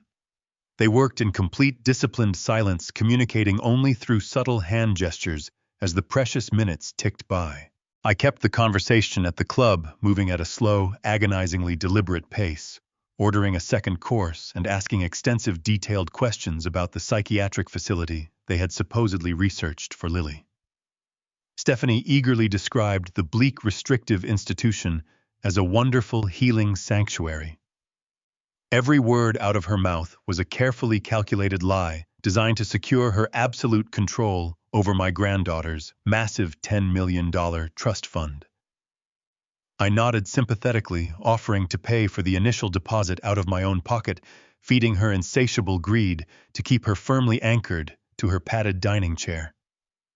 I knew Ben only needed a little more time to secure the two most critical rooms in the house. According to the timeline we had established, Ben was now moving silently up the carpeted stairs to the master bedroom. This was the dark epicenter of my son's rapid deterioration. They planted a third micro camera directly inside the plastic casing of the digital smoke detector mounted on the ceiling right above the king-sized bed. This specific aerial angle would capture exactly how Stephanie was administering the toxic chemical cocktail that was turning a brilliant orthopedic surgeon into a compliant, shuffling zombie. Once the bedroom was fully wired and secured, Ben made his way down to the final, most terrifying location in the home. The basement. The air down there was damp, freezing, and suffocatingly tight. This was the windowless, soundproof concrete vault where she had mercilessly tortured a claustrophobic 15-year-old girl. Ben carefully installed the final camera inside the housing of an exposed overhead light fixture, giving us a permanent, unblinking eye in the darkest, most evil corner of the entire property. The operation was a complete, undetected success. At the country club, the waiter finally cleared our dessert plates, signaling the end of the grueling 2-hour performance. Stephanie wiped her mouth elegantly, thanking me profusely for my profound understanding and my generous financial support. We walked back to the grand lobby where the maitre d' respectfully returned her mobile phone. I watched her quickly tap the glowing screen, her shoulders relaxing visibly when she saw 0 security alerts from her smart home application. She smiled warmly at me, completely convinced that she had successfully manipulated a naive, wealthy old judge into handing over his family without a fight. She linked her arm through my son's weakened, trembling arm and guided him slowly out into the freezing Chicago snow. I stood alone in the quiet lobby, my heart heavy with grief for my son, but burning with a fierce, unstoppable determination. My cell phone vibrated briefly in my coat pocket. It was a single encrypted text message from Ben. The house is fully wired, and the feed is live. We have eyes everywhere. The trap was now perfectly set. The trap was perfectly set. I maintained my facade of an apologetic grandfather as I drove my son and his treacherous wife back to their estate. Matthew slept through the journey, his head resting against the glass. Stephanie sat in the back, checking her home security application to ensure nothing was disturbed during lunch. I felt a grim satisfaction, knowing Ben and his elite team had flawlessly bypassed her digital fortress and vanished. I pulled into their circular driveway, helped my stumbling son out, and bid them farewell. The moment their front door clicked shut, the performance ended. My demeanor shifted to cold, calculated urgency. I drove straight to a deserted industrial park where Ben was waiting inside an unmarked black van. I parked in the shadows and climbed into the passenger seat. Ben did not waste time with pleasant. He reached into a secure metallic lockbox and handed me a transparent evidence bag sealed with heavy tamper-evident tape. Inside were 3 empty glass vials, discarded syringes, and crushed blister packs of medication. Bun explained his team successfully located a hidden compartment behind the custom vanity mirror in Stephanie's master bathroom. She had been discarding her medical waste inside a concealed biohazard container, believing it was safe. I held the bag up to the dim light, my stomach churning at the sight of the dark residue clinging to the glass vials. I thanked Ben for his flawless execution and told him to keep a watchful eye on the live camera feeds. I had to get this physical evidence to a secure laboratory immediately. I drove directly to the medical research campus of Chicago Memorial Hospital. I bypassed the crowded public entrances and navigated toward the restricted subterranean labs. During my decades presiding over complex criminal trials, I relied extensively on the brilliant analytical mind of Dr. Victor Bradley. Victor was a highly decorated toxicologist who frequently served as my trusted expert witness in high-profile cases. I had called him from the road, invoking a severe personal emergency and demanding absolute discretion. When I walked through the heavy reinforced doors of his private lab, Victor was already waiting for me. I handed him the sealed evidence bag and briefly explained the rapid, horrifying physical deterioration of my son. Victor did not ask any unnecessary questions. He understood the grave urgency instantly.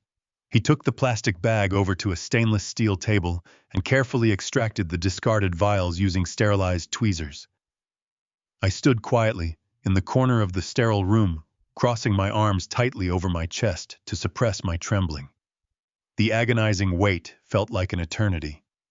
The only sounds in the laboratory were the low humming of ventilation systems and the rhythmic clicking of complex analytical machinery. I watched Victor extract minute chemical samples from the glass vials, transferring them into small test tubes before placing them inside a humming centrifuge. Every passing minute felt like a physical weight pressing down on my lungs.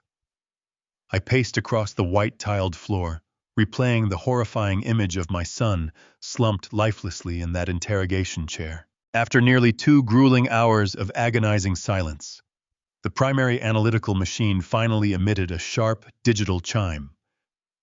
Victor walked over to the computer monitor, his eyes scanning the dense cascade of chemical data populating the bright screen. I watched the blood completely drain from his face.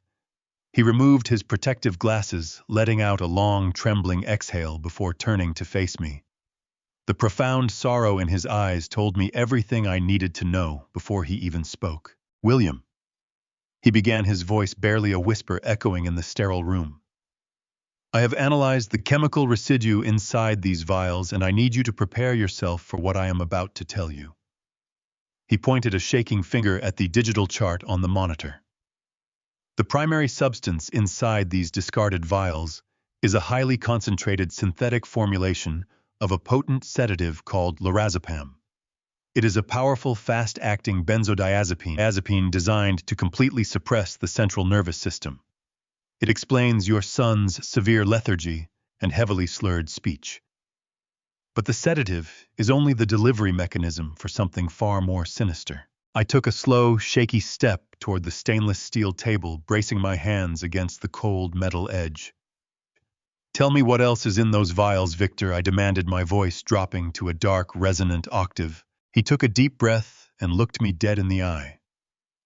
"The secondary substance is a highly lethal heavy metal known as thallium," he explained grimly. "Thallium is completely tasteless, colorless, and odorless. It is an incredibly toxic substance that is strictly regulated and nearly impossible for an ordinary citizen to acquire. When ingested consistently over a prolonged period of time, it attacks the neurological pathways and the cardiovascular system. It destroys the myelin sheath around the nerves, causing severe tremors, acute muscle weakness, and profound cognitive decline. My vision blurred as the horrifying reality of his clinical explanation crashed down on me. "She is poisoning him," I whispered, my voice thick with absolute disbelief. "She is doing much more than simply poisoning him," William Victor corrected me softly. "She is actively executing a slow, perfectly calculated medical assassination." Thallium poisoning is incredibly difficult to detect in a standard hospital blood panel, unless the attending physician specifically knows what to look for. By combining the heavy metal with massive daily doses of powerful sedatives, she is flawlessly masking the acute toxic symptoms. She is meticulously manufacturing the clinical appearance of early-onset dementia, coupled with rapid degenerative heart failure. If she continues administering this exact dosage, your son's cardiovascular system will completely collapse within weeks. He will suffer a massive catastrophic heart attack in his sleep. And because of his carefully documented decline, the medical examiner will likely rule it as a tragic natural death. The sterile white walls of the subterranean laboratory seemed to spin violently around me. I gripped the edge of the steel table until my knuckles turned completely white, forcing myself to remain standing. Stephanie was not merely a greedy opportunist, looking to steal a $10 million trust fund from a teenager. She was a deeply psychopathic, cold-blooded murderer, actively committing a flawless, untraceable homicide under my nose. She had carefully researched the perfect lethal chemical combination, procured highly restricted toxic substances, and administered them daily to a man who loved and trusted her completely. She watched my son slowly waste away, watched him lose his brilliant mind and physical strength, and she felt absolutely nothing but the thrilling anticipation of a massive impending payday. I closed my eyes, taking a deep breath of the freezing air to steady my racing heart. The profound grief threatening to consume me hardened into a solid, unbreakable wall of pure, calculated fury. I thanked Victor for his brilliant forensic work and instructed him to secure the physical evidence inside a locked vault. I walked out of the hospital and into the freezing winter night, my mind focused with lethal clarity. The time for observation was over.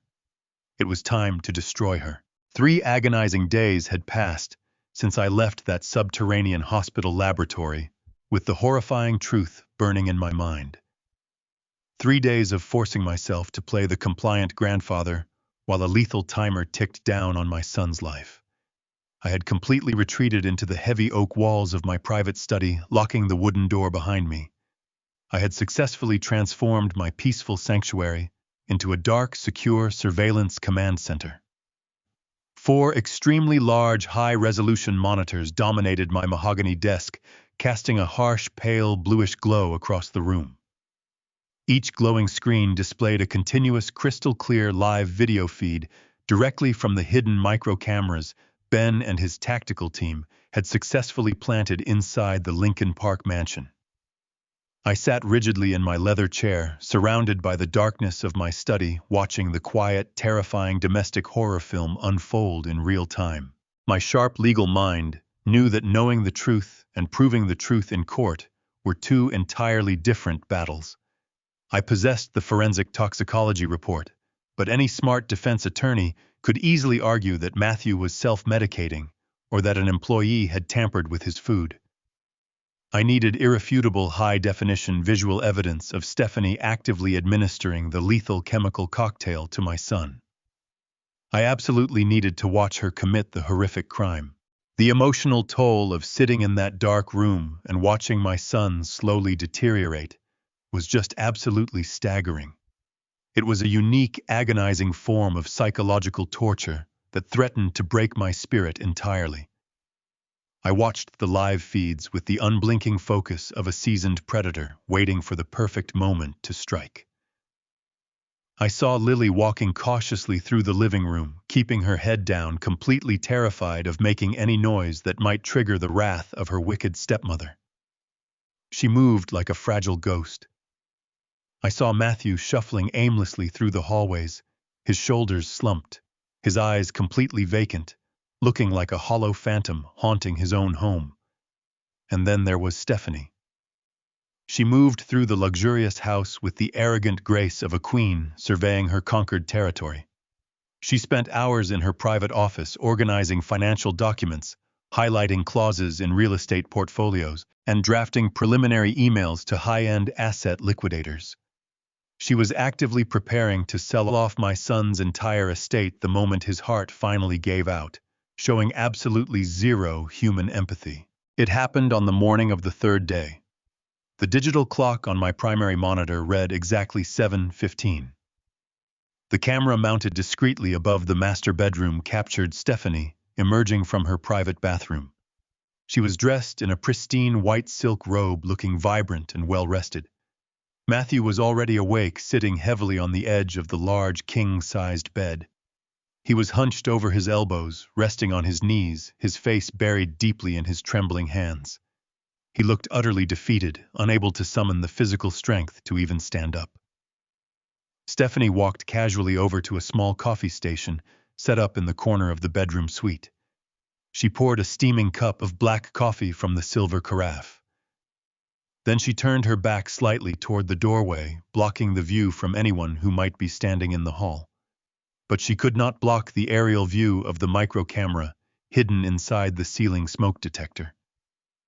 I leaned forward in my leather chair, my hands gripping the edge of the mahogany desk so hard my joints ached. I watched with paralyzing horror as she reached deep into the pocket of her silk robe. She pulled out a small, unmarked glass vial and a plastic medical dropper. Her movements were incredibly practiced, smooth, and casual. She did not hesitate. She did not show a single ounce of remorse or guilt.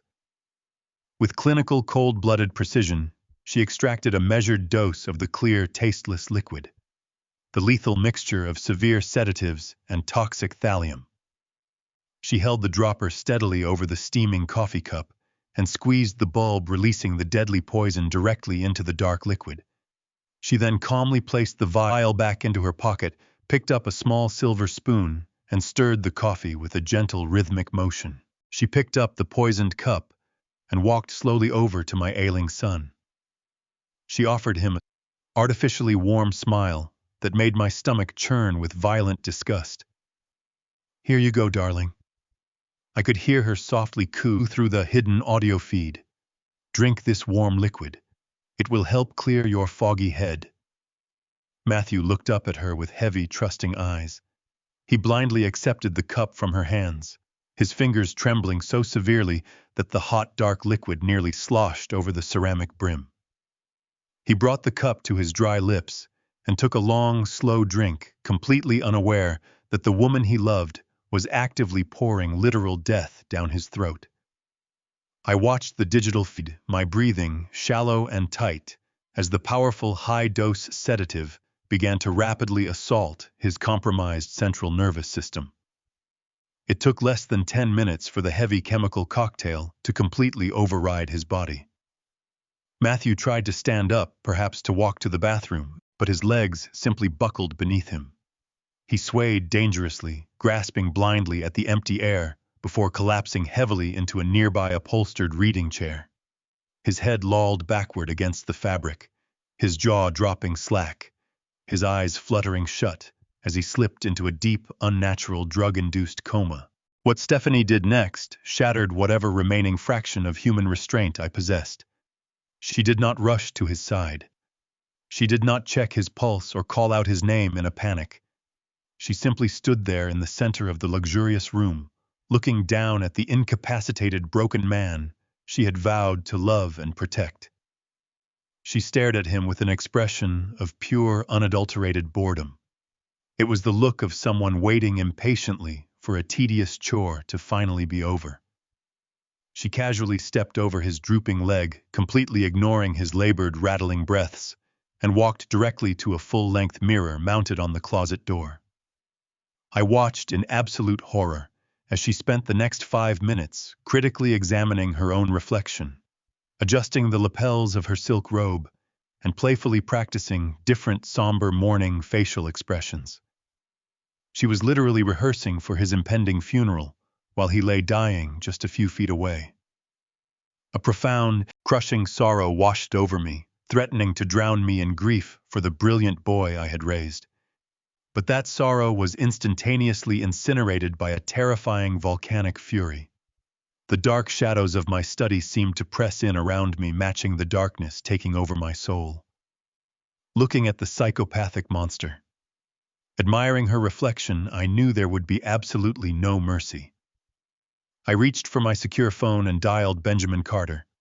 The time for silent observation was officially over. I told Ben to prepare the final phase of our operation.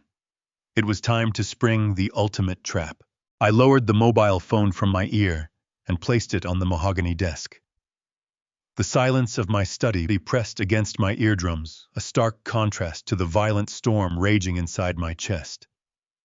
I had given Benjamin Carter the green light to initiate the final tactical phase of our operation, but the wait was far from over.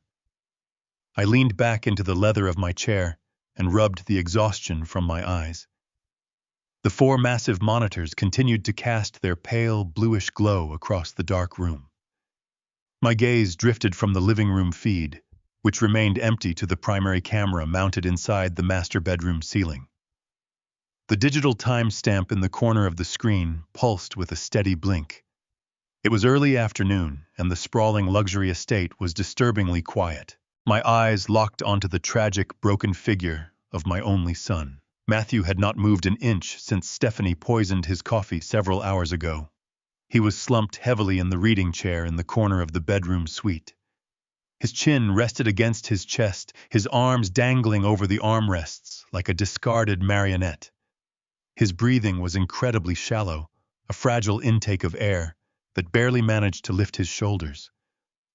Watching my brilliant son reduced to this comatose state felt like a knife twisting slowly in my gut. He was vulnerable, stripped of his sharp intellect, his physical strength, and his fundamental dignity. I pressed my hands flat against my desk, anchoring myself to reality, as the overwhelming urge to drive over there and drag him out of that house threatened my logical judgment. I had to remain completely patient. I needed the final piece of the criminal puzzle to seal her fate forever. Suddenly, a flicker of movement caught my attention on the monitor displaying the grand entryway. The heavy front door swung open. Stephanie stepped into the foyer wearing a sleek black dress that perfectly accentuated her calculated grace. She had applied a dark shade of crimson lipstick, and her entire demeanor exuded a thrilling anticipation. She did not open the door to greet a delivery driver or a casual neighbor. She stepped aside, a predatory smile stretching across her face as a tall man walked confidently into the foyer. He wore a tailored charcoal overcoat, brushing a few stray flakes of snow from his lapels. The camera angle was positioned directly behind him, completely obscuring his facial features. I leaned close to the glowing screen, my heart hammering an unsteady rhythm against my ribs. Who was this man? Stephanie reached out and wrapped her arms around his neck, pulling him into a brief embrace before taking his coat and hanging it in the front closet. They did not linger in the foyer. Stephanie took his hand, her fingers interlacing with his, and began leading him up the grand sweeping staircase toward the second floor. I watched them pass through the hallway camera feed, their bodies pressing close together, whispering in hushed tones. My stomach churned with a sickening blend of profound disgust and mounting anxiety. They walked directly toward the master bedroom suite. When the heavy door swung open on the primary bedroom monitor, my son remained completely unresponsive in his chair. He did not flinch. He did not stir. He was entirely lost to the world, a silent witness to his own impending destruction. Stephanie walked boldly into the center of the room, still holding the stranger's hand. She gestured casually toward my comatose son, with her free hand tossing her head back in a silent laugh. The man stepped further into the room, stopping mere feet away from the heavily sedated body of my child. What followed was a display of such profound, terrifying, grotesque psychological cruelty that it temporarily suspended my ability to breathe. Stephanie stepped directly into the man's personal space. She reached her hands up, tangling her fingers deeply into his styled dark hair. He wrapped his arms securely around her slender waist, pulling her flush against his chest. Right there, standing over the broken body of her husband, they engaged in a deeply passionate, hungry, and violently intimate kiss. It was an absolutely appalling desecration of the marital bedroom, a vile celebration of their shared, lethal secret. They kissed with the greedy intensity of two predators who had cornered their prey and were excitedly anticipating the incoming slaughter. They pulled apart slowly, their foreheads resting against one another, as they shared a sinister, knowing smile. Stephanie gently traced his jawbone with her manicured thumb, her eyes completely devoid of the fake sorrow she had weaponized so flawlessly at the police precinct just a few nights ago. The man finally took a step back, breaking the intimate embrace to casually adjust the cuffs of his expensive, tailored suit. As he moved toward the center of the room, he turned his body fully toward the large custom vanity mirror, exposing his face directly to the microcamera hidden directly above the bed. My hand shot out automatically, grasping the computer mouse with frantic, trembling urgency. I quickly dragged the digital cursor over his face and clicked the specialized software function to dramatically zoom in on the high-definition feed. The pixels blurred for a fraction of a second before the advanced rendering program sharpened the image into absolute horrifying clarity. I stared at the frozen, highly detailed frame on my primary monitor, and the blood in my veins ran completely, terrifyingly cold. The floor seemingly dropped out from beneath my leather chair. I forgot how to breathe. I forgot how to think. The man standing triumphantly in the bedroom was Dr. Harrison Reed. He was a highly prominent, incredibly respected psychiatric specialist, affiliated with one of the most prestigious medical boards in the entire state of Illinois. But far more importantly, he was Matthew's deeply trusted medical colleague and our family's long-standing personal friend. Harrison had attended my late wife's funeral. He had stood in my living room drinking my scotch, offering me his deepest, most profound condolences. And just 48 hours ago, Harrison Reed was the exact licensed medical professional who had officially signed the expedited psychiatric evaluation, declaring my innocent 15-year-old granddaughter to be violently unhinged and a severe danger to society. The staggering labyrinthine depth of this criminal conspiracy crashed down upon my shoulders with the crushing weight of a collapsing building. This was not merely a case of an opportunistic wife secretly poisoning her husband. This was a highly sophisticated, very meticulously coordinated medical assassination and a massive financial heist executed by two brilliant, cold-blooded psychopaths. Harrison had provided the highly restricted synthetic sedatives and the untraceable lethal heavy metal. He had utilized his unquestionable medical authority to rapidly validate Lily's fake diagnosis, completely clearing the path for Stephanie to legally seize the massive $10 million trust fund without raising a single red flag. Together, they had weaponized the entire healthcare system to slowly murder my son and permanently lock away my granddaughter in a psychiatric ward. My profound sorrow instantly evaporated, leaving behind a cold, absolute, and utterly lethal judicial wrath.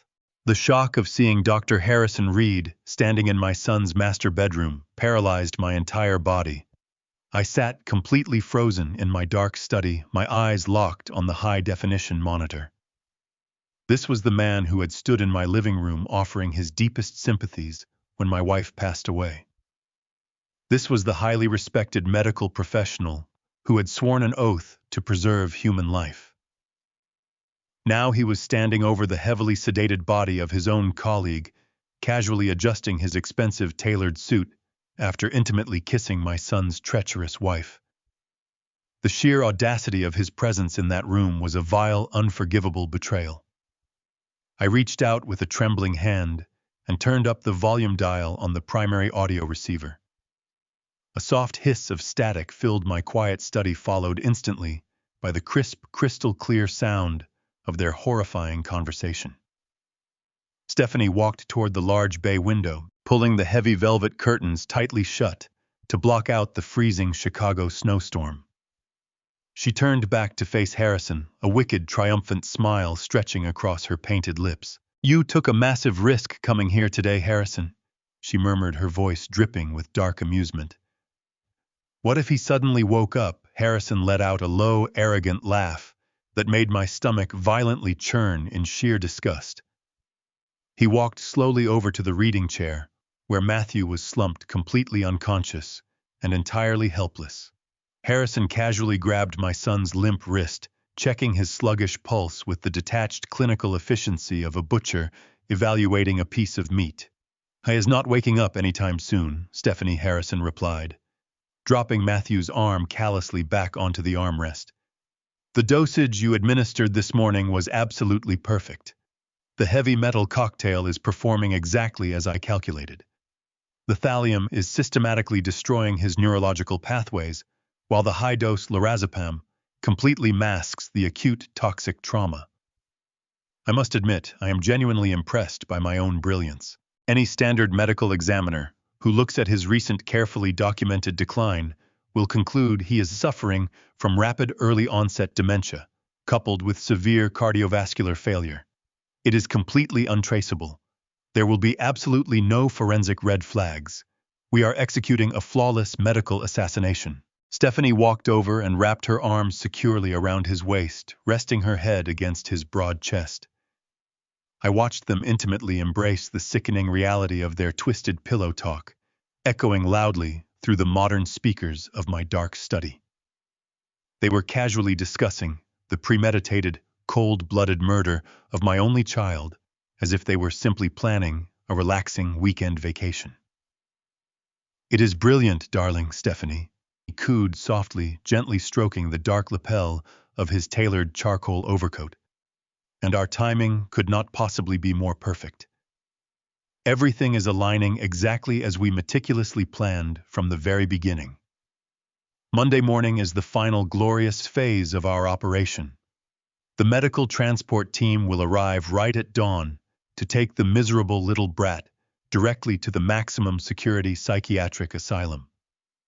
With my beautifully fabricated evidence and your official licensed medical evaluation declaring her a violent, unhinged danger to society, the court will permanently strip away her legal rights. The presiding judge will officially transfer the sole uncontested administrative control of her massive $10 million trust fund directly into our waiting hands." Harrison smiled warmly, pressing a tender, lingering kiss against her forehead. "And what about our dear sleeping patient?" he asked smoothly, gesturing vaguely toward my comatose son. Stephanie pulled back slightly, her dark eyes flashing with pure, unadulterated psychopathic greed. "Tuesday," she stated with absolute chilling certainty. "Tuesday is the grand finale. Once the $10 million from Lily's trust is fully secured and legally combined with Matthew's primary $15 million estate portfolio, we simply double his daily chemical dose. You will mix the final highly concentrated lethal vial for me. I will slip it into his evening tea. His weakened cardiovascular system will completely buckle under the massive toxic strain. He will suffer a catastrophic fatal stroke in his sleep. I will wake up on Wednesday morning, play the role of the devastated grieving widow for the local authorities, and seamlessly inherit every single penny of his $25 million fortune. By the end of the month, we will be sitting on a private balcony in Switzerland, drinking expensive champagne and laughing at how incredibly easy it was to outsmart a supposedly brilliant family." The audio feed continued to broadcast their sickening, triumphant laughter, but I could no longer hear it over the deafening, roaring thunder of my own racing heartbeat. I sat perfectly still in the suffocating darkness of my private study, completely surrounded by the pale, glowing monitors, as a profound, agonizing wave of absolute heartbreak washed heavily over my soul. I looked at the digital image of my son, a strong, vibrant man who had dedicated his entire adult life to healing others, now violently reduced to a helpless, dying hostage inside his own home. I thought about my innocent, terrified granddaughter, maliciously marked for a lifetime of institutionalized psychological torture simply because she possessed a lucrative inheritance. The sheer overwhelming magnitude of their calculated evil threatened to shatter my sanity entirely. They had weaponized deep personal trust manipulated the rigid boundaries of the law, and perverted the sacred medical oath to flawlessly orchestrate a brutal double homicide solely for immense financial gain. I slowly reached out and turned the volume dial back down, completely silencing their vile, arrogant voices forever. I closed my eyes and took a long, deep, shuddering breath, allowing the raw, agonizing grief of a devastated father to fully wash through my tired, aging bones. I permitted myself exactly one solitary minute to deeply mourn the terrible betrayal of my family, to mourn the horrifying silent suffering inflicted upon the people I loved most in this entire world. But when I finally opened my eyes and looked back at the glowing high-definition screens, the grieving, broken father was completely gone. In his place sat the cold, calculating, and ruthlessly objective Superior Court judge. For 40 years, I had sat high above crowded, tense courtrooms, staring down directly into the eyes of violent murderers, greedy extortionists, and remorseless, violent predators. I had dedicated my entire professional existence to carefully analyzing complex, layered criminal conspiracies and delivering absolute, unyielding justice to those arrogant individuals who foolishly believed they were entirely untouchable. Stephanie and Harrison genuinely believed they had orchestrated the perfect, untraceable crime. They thought their flawless medical assassination and brilliant legal manipulations made them invincible. But they had made the ultimate fatal mistake of leaving a perfectly clear, digitally recorded trail of their entire murderous conspiracy. I reached for my secure mobile phone, my hand no longer trembling with sorrow, but perfectly steady with the dark, lethal promise of absolute retribution. The long, agonizing, silent trial was officially over. The undeniable physical evidence was securely gathered, and I was now fully prepared to finally step out of the shadows and personally execute the ultimate sentence upon the two arrogant monsters who foolishly dared to target my innocent family. The freezing sunlight of Sunday morning pierced through the heavy oak blinds of my study, casting long, pale shadows across the mahogany desk. I had not slept a single wink. My mind was a steel trap perfectly calibrated and ready to snap shut. I picked up my mobile phone, cleared the harshness from my throat, and dialed my son's house. Stephanie answered on the second ring, her voice coated in that familiar, sickly sweet layer of artificial concern. I closed my eyes and delivered the final performance of my life.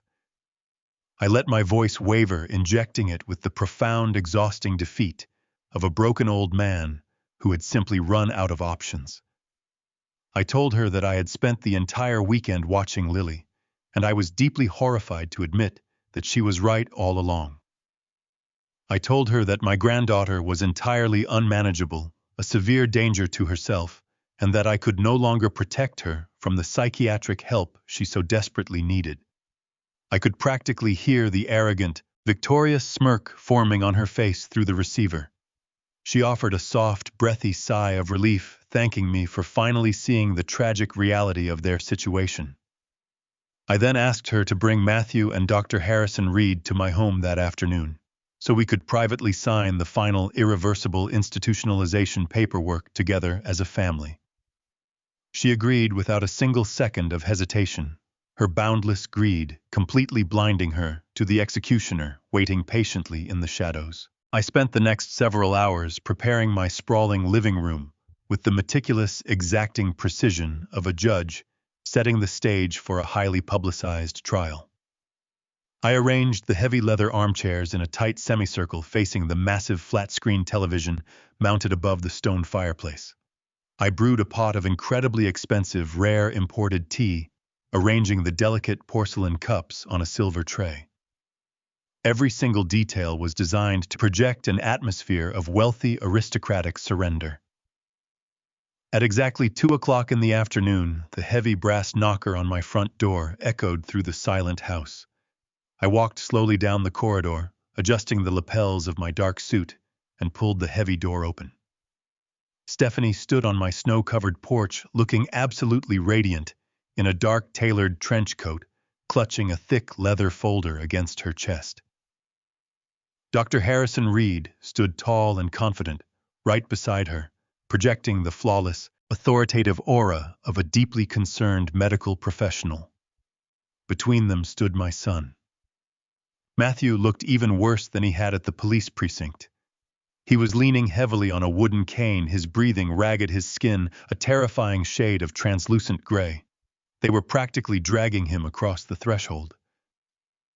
I stepped aside, offering a weak, defeated nod, as I welcomed the architects of my family's destruction directly into my home. I guided them into the warmth of the living room, gesturing for them to sit in the carefully arranged leather chairs. Stephanie guided Matthew to the closest seat, aggressively hovering over him to ensure he remained upright. Harrison took the armchair directly across from me, crossing his long legs and folding his hands together with a deeply practiced look of profound medical empathy. William Harrison began, his voice smooth and incredibly soothing. I want you to know how deeply sorry I am that it has come to this.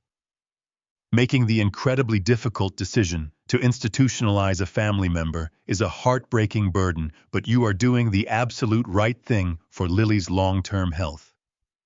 I simply nodded, keeping my face entirely devoid of the violent volcanic rage threatening to erupt from my chest. I picked up the heavy silver teapot and slowly poured the steaming, fragrant liquid into their porcelain cups.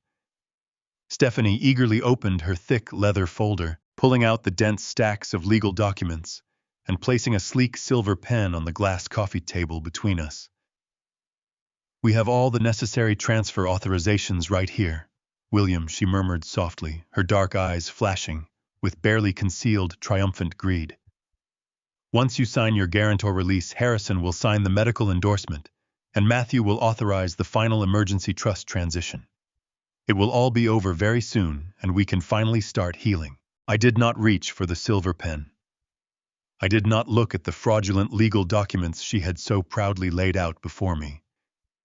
Instead, I calmly picked up my porcelain teacup, took a slow, measured sip of the hot liquid, and gently placed it back onto the silver tray. I looked directly into Stephanie's eyes, then shifted my cold, unyielding gaze to the arrogant psychiatrist sitting beside her. You are absolutely right, Stephanie, I said, my voice dropping the fragile, defeated tone and instantly adopting the resonant, commanding baritone of a superior court judge. It will all be over very soon. I reached my hand deep into the inner pocket of my tailored suit jacket and pulled out the small black digital remote control for the television system. I saw a brief, incredibly faint flicker of confusion cross Harrison's confident face. I did not give them a single second to question my actions. I firmly pressed the central power button. The massive screen mounted above the roaring stone fireplace instantly flickered to life. It did not display a blank screen or a news channel. It immediately broadcast the crystal-clear, high-definition, hidden camera footage captured directly from their own master bedroom just 3 days prior. The hidden audio system I had wired through the living room speakers blasted their own sickening, arrogant voices into the quiet space. The room was instantly filled with the crisp, undeniable sound of Stephanie and Harrison intimately kissing over my sedated son. The digital recording played their horrifying, cold-blooded conversation with devastating, echoing clarity. The speakers projected Harrison boasting about his untraceable lethal thallium cocktail. The speakers projected Stephanie laughing wickedly about locking my terrified granddaughter in a psychiatric asylum. The speakers projected their explicit, premeditated plan to double Matthew's toxic dosage on Tuesday, murder him in his sleep, and flee the country with $25 million in stolen assets. The dramatic, instantaneous shift in the atmosphere of my living room was something I will remember for the rest of my life. Stephanie let out a sharp, breathless gasp. The delicate porcelain teacup violently slipped from her trembling fingers, shattering into dozens of jagged pieces against the hardwood floor, sending hot liquid pooling around her expensive designer boots. Harrison went as perfectly rigid as a stone statue, the arrogant professional color draining entirely from his face until he looked like a panicked, trapped animal. I stood up slowly from my leather armchair, buttoning my suit jacket with absolute calm. I watched the terrifying reality of their situation completely crash down upon them, destroying their arrogant illusions. They had walked into my home expecting to steal a massive fortune and secure their freedom. Instead, they had walked blindly into an inescapable prison cell. I looked down at them, feeling a profound sense of cold, delivering justice. Before anyone in the room could ever utter a single word, to fully break the suffocating silence, the heavy oak front doors of my mansion were violently kicked open. The deafening crash echoed through the sprawling foyer as a heavily armed tactical police team flooded into the living room. Their dark tactical gear and leveled weapons contrasted sharply against my elegant decor. Leading the charge was Chief of Police David Miller, a man I had mentored decades ago. He stepped forward with a grim, uncompromising expression, his eyes locking instantly onto the two terrified perpetrators sitting on my leather furniture. The metallic click of heavy handcuffs echoed sharply over the roaring flames of the fireplace as two large officers forcefully grabbed Harrison and slammed him face first against the hardwood floor. He offered absolutely no resistance, his arrogant medical demeanor completely dissolving into the pathetic whimpering of a defeated coward. Another officer roughly hauled Stephanie to her feet, violently twisting her arms behind her back and snapping the cold steel cuffs securely around her slender wrists. She began to thrash and kick wildly, her pristine tailored trench coat twisting tightly around her legs as she let out loud, hysterical screams. She begged my son to save her, crying out that it was all a terrible misunderstanding. Matthew simply sat there, blinking slowly through his dense chemical fog, watching his wicked wife being dragged away like a common street criminal. I stepped slowly around the glass coffee table and stopped mere inches from where Stephanie was struggling violently against the arresting officers. The hysterical screaming immediately died in her throat when she looked up and met my dead, unyielding gaze. I looked down at her, my voice slicing through the chaotic room with the surgical precision of a final judicial ruling. "You arrogant, foolish woman," I said quietly, ensuring every single syllable resonated with absolute certainty in the quiet room. "You genuinely believed that your pretty face and your psychopathic charm could completely outsmart a man who spent 40 years dismantling criminal empires. You weaponized my innocent granddaughter, you poisoned my only son, and you perverted the law to steal a massive fortune you did not earn. But you made the ultimate fatal error of leaving a clear digital trail of your entire murderous conspiracy."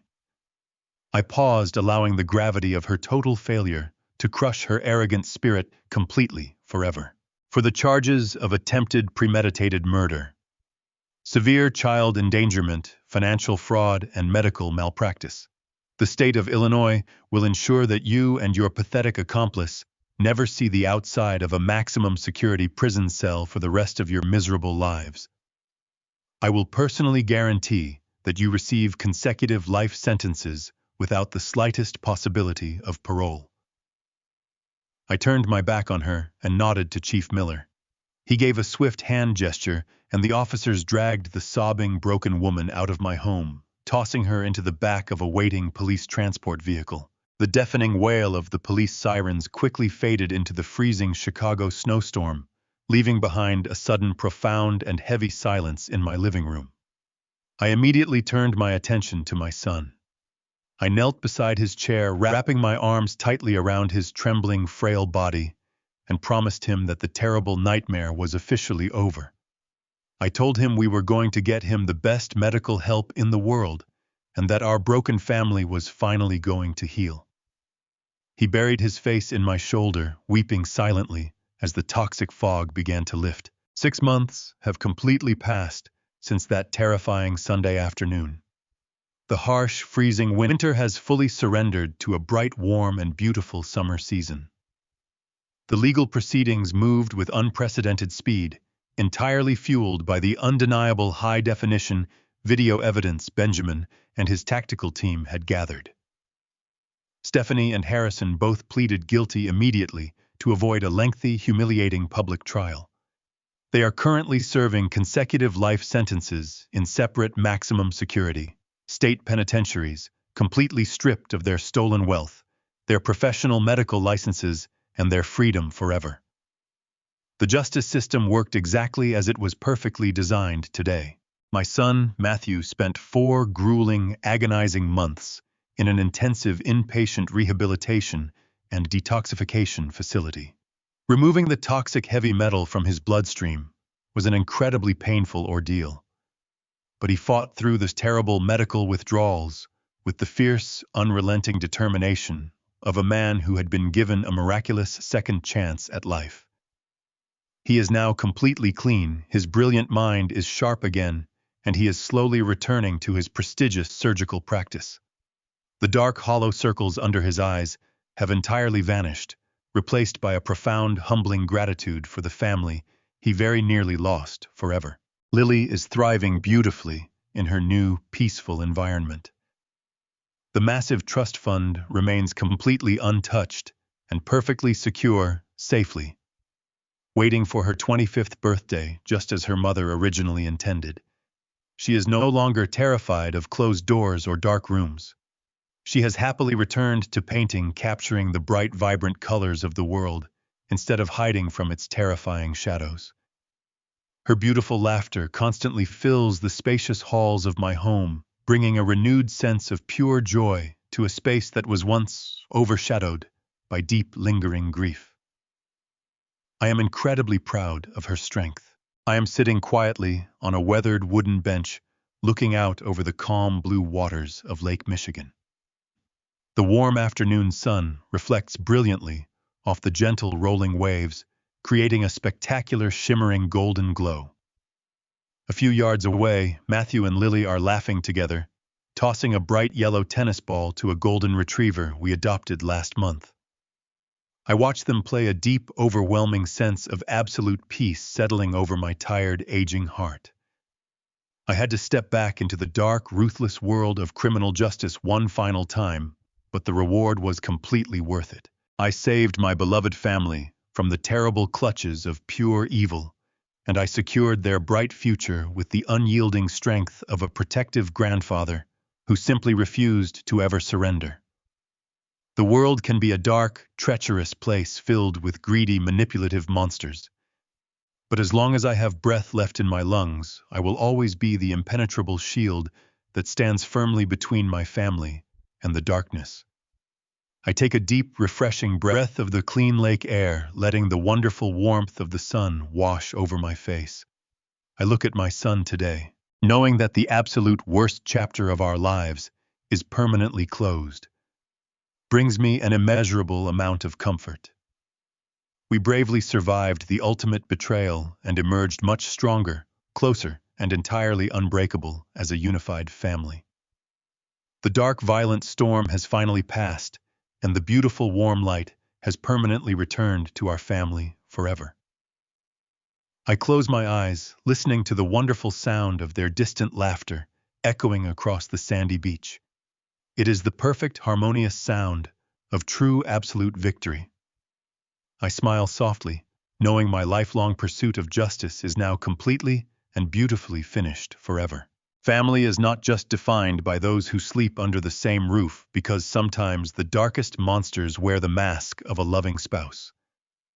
We often blind ourselves to the truth because the harsh reality of betrayal is simply too painful to accept. But true love requires absolute vigilance every single day. When a person's actions consistently contradict their sweet words, you must trust your gut and never their empty excuses. Money can buy a flawless reputation and a beautiful smile, but it can never outsmart the fierce, unbreakable instincts of a family's true protector. Justice always demands light. Have you ever uncovered a dark secret someone close to you was trying to hide? How did you expose? Share your story in the comments below. If this grandfather's fight for justice kept you on the edge of your seat, hit that like button and subscribe for more today.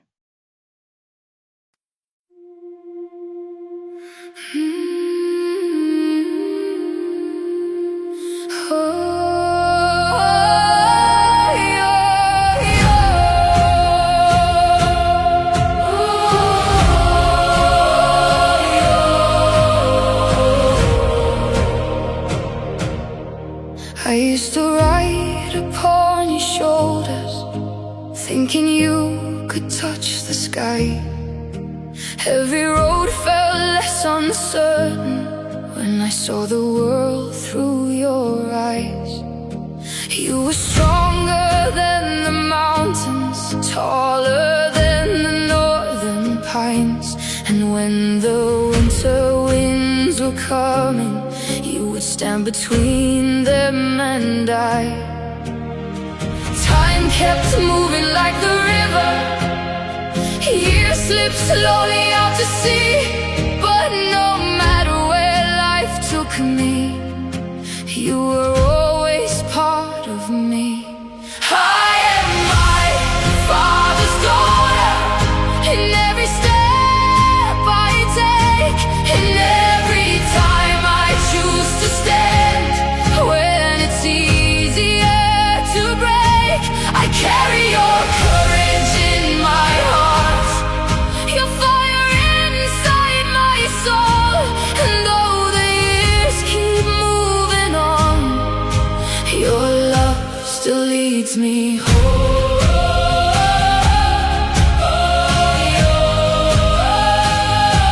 You taught me strength is not in power, but in kindness when it's hard. You taught me how to keep on going when the road grows cold and dark. Every lesson, every story, every laugh around the flame lies within me like an echo, calling softly through my name. And when I face my greatest battles, when I feel I can't go on, I can hear your voice beside me saying, child, you're stronger than you know.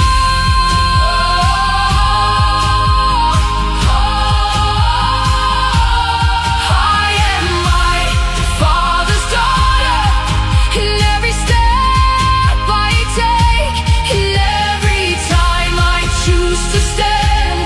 When it's easier to break, I carry your courage in my heart, your fire inside my soul. And though the years keep moving on, your love still leads me home.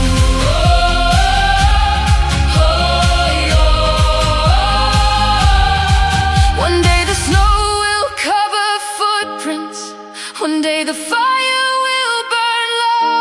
But the things a father gives his daughter are the things that never go.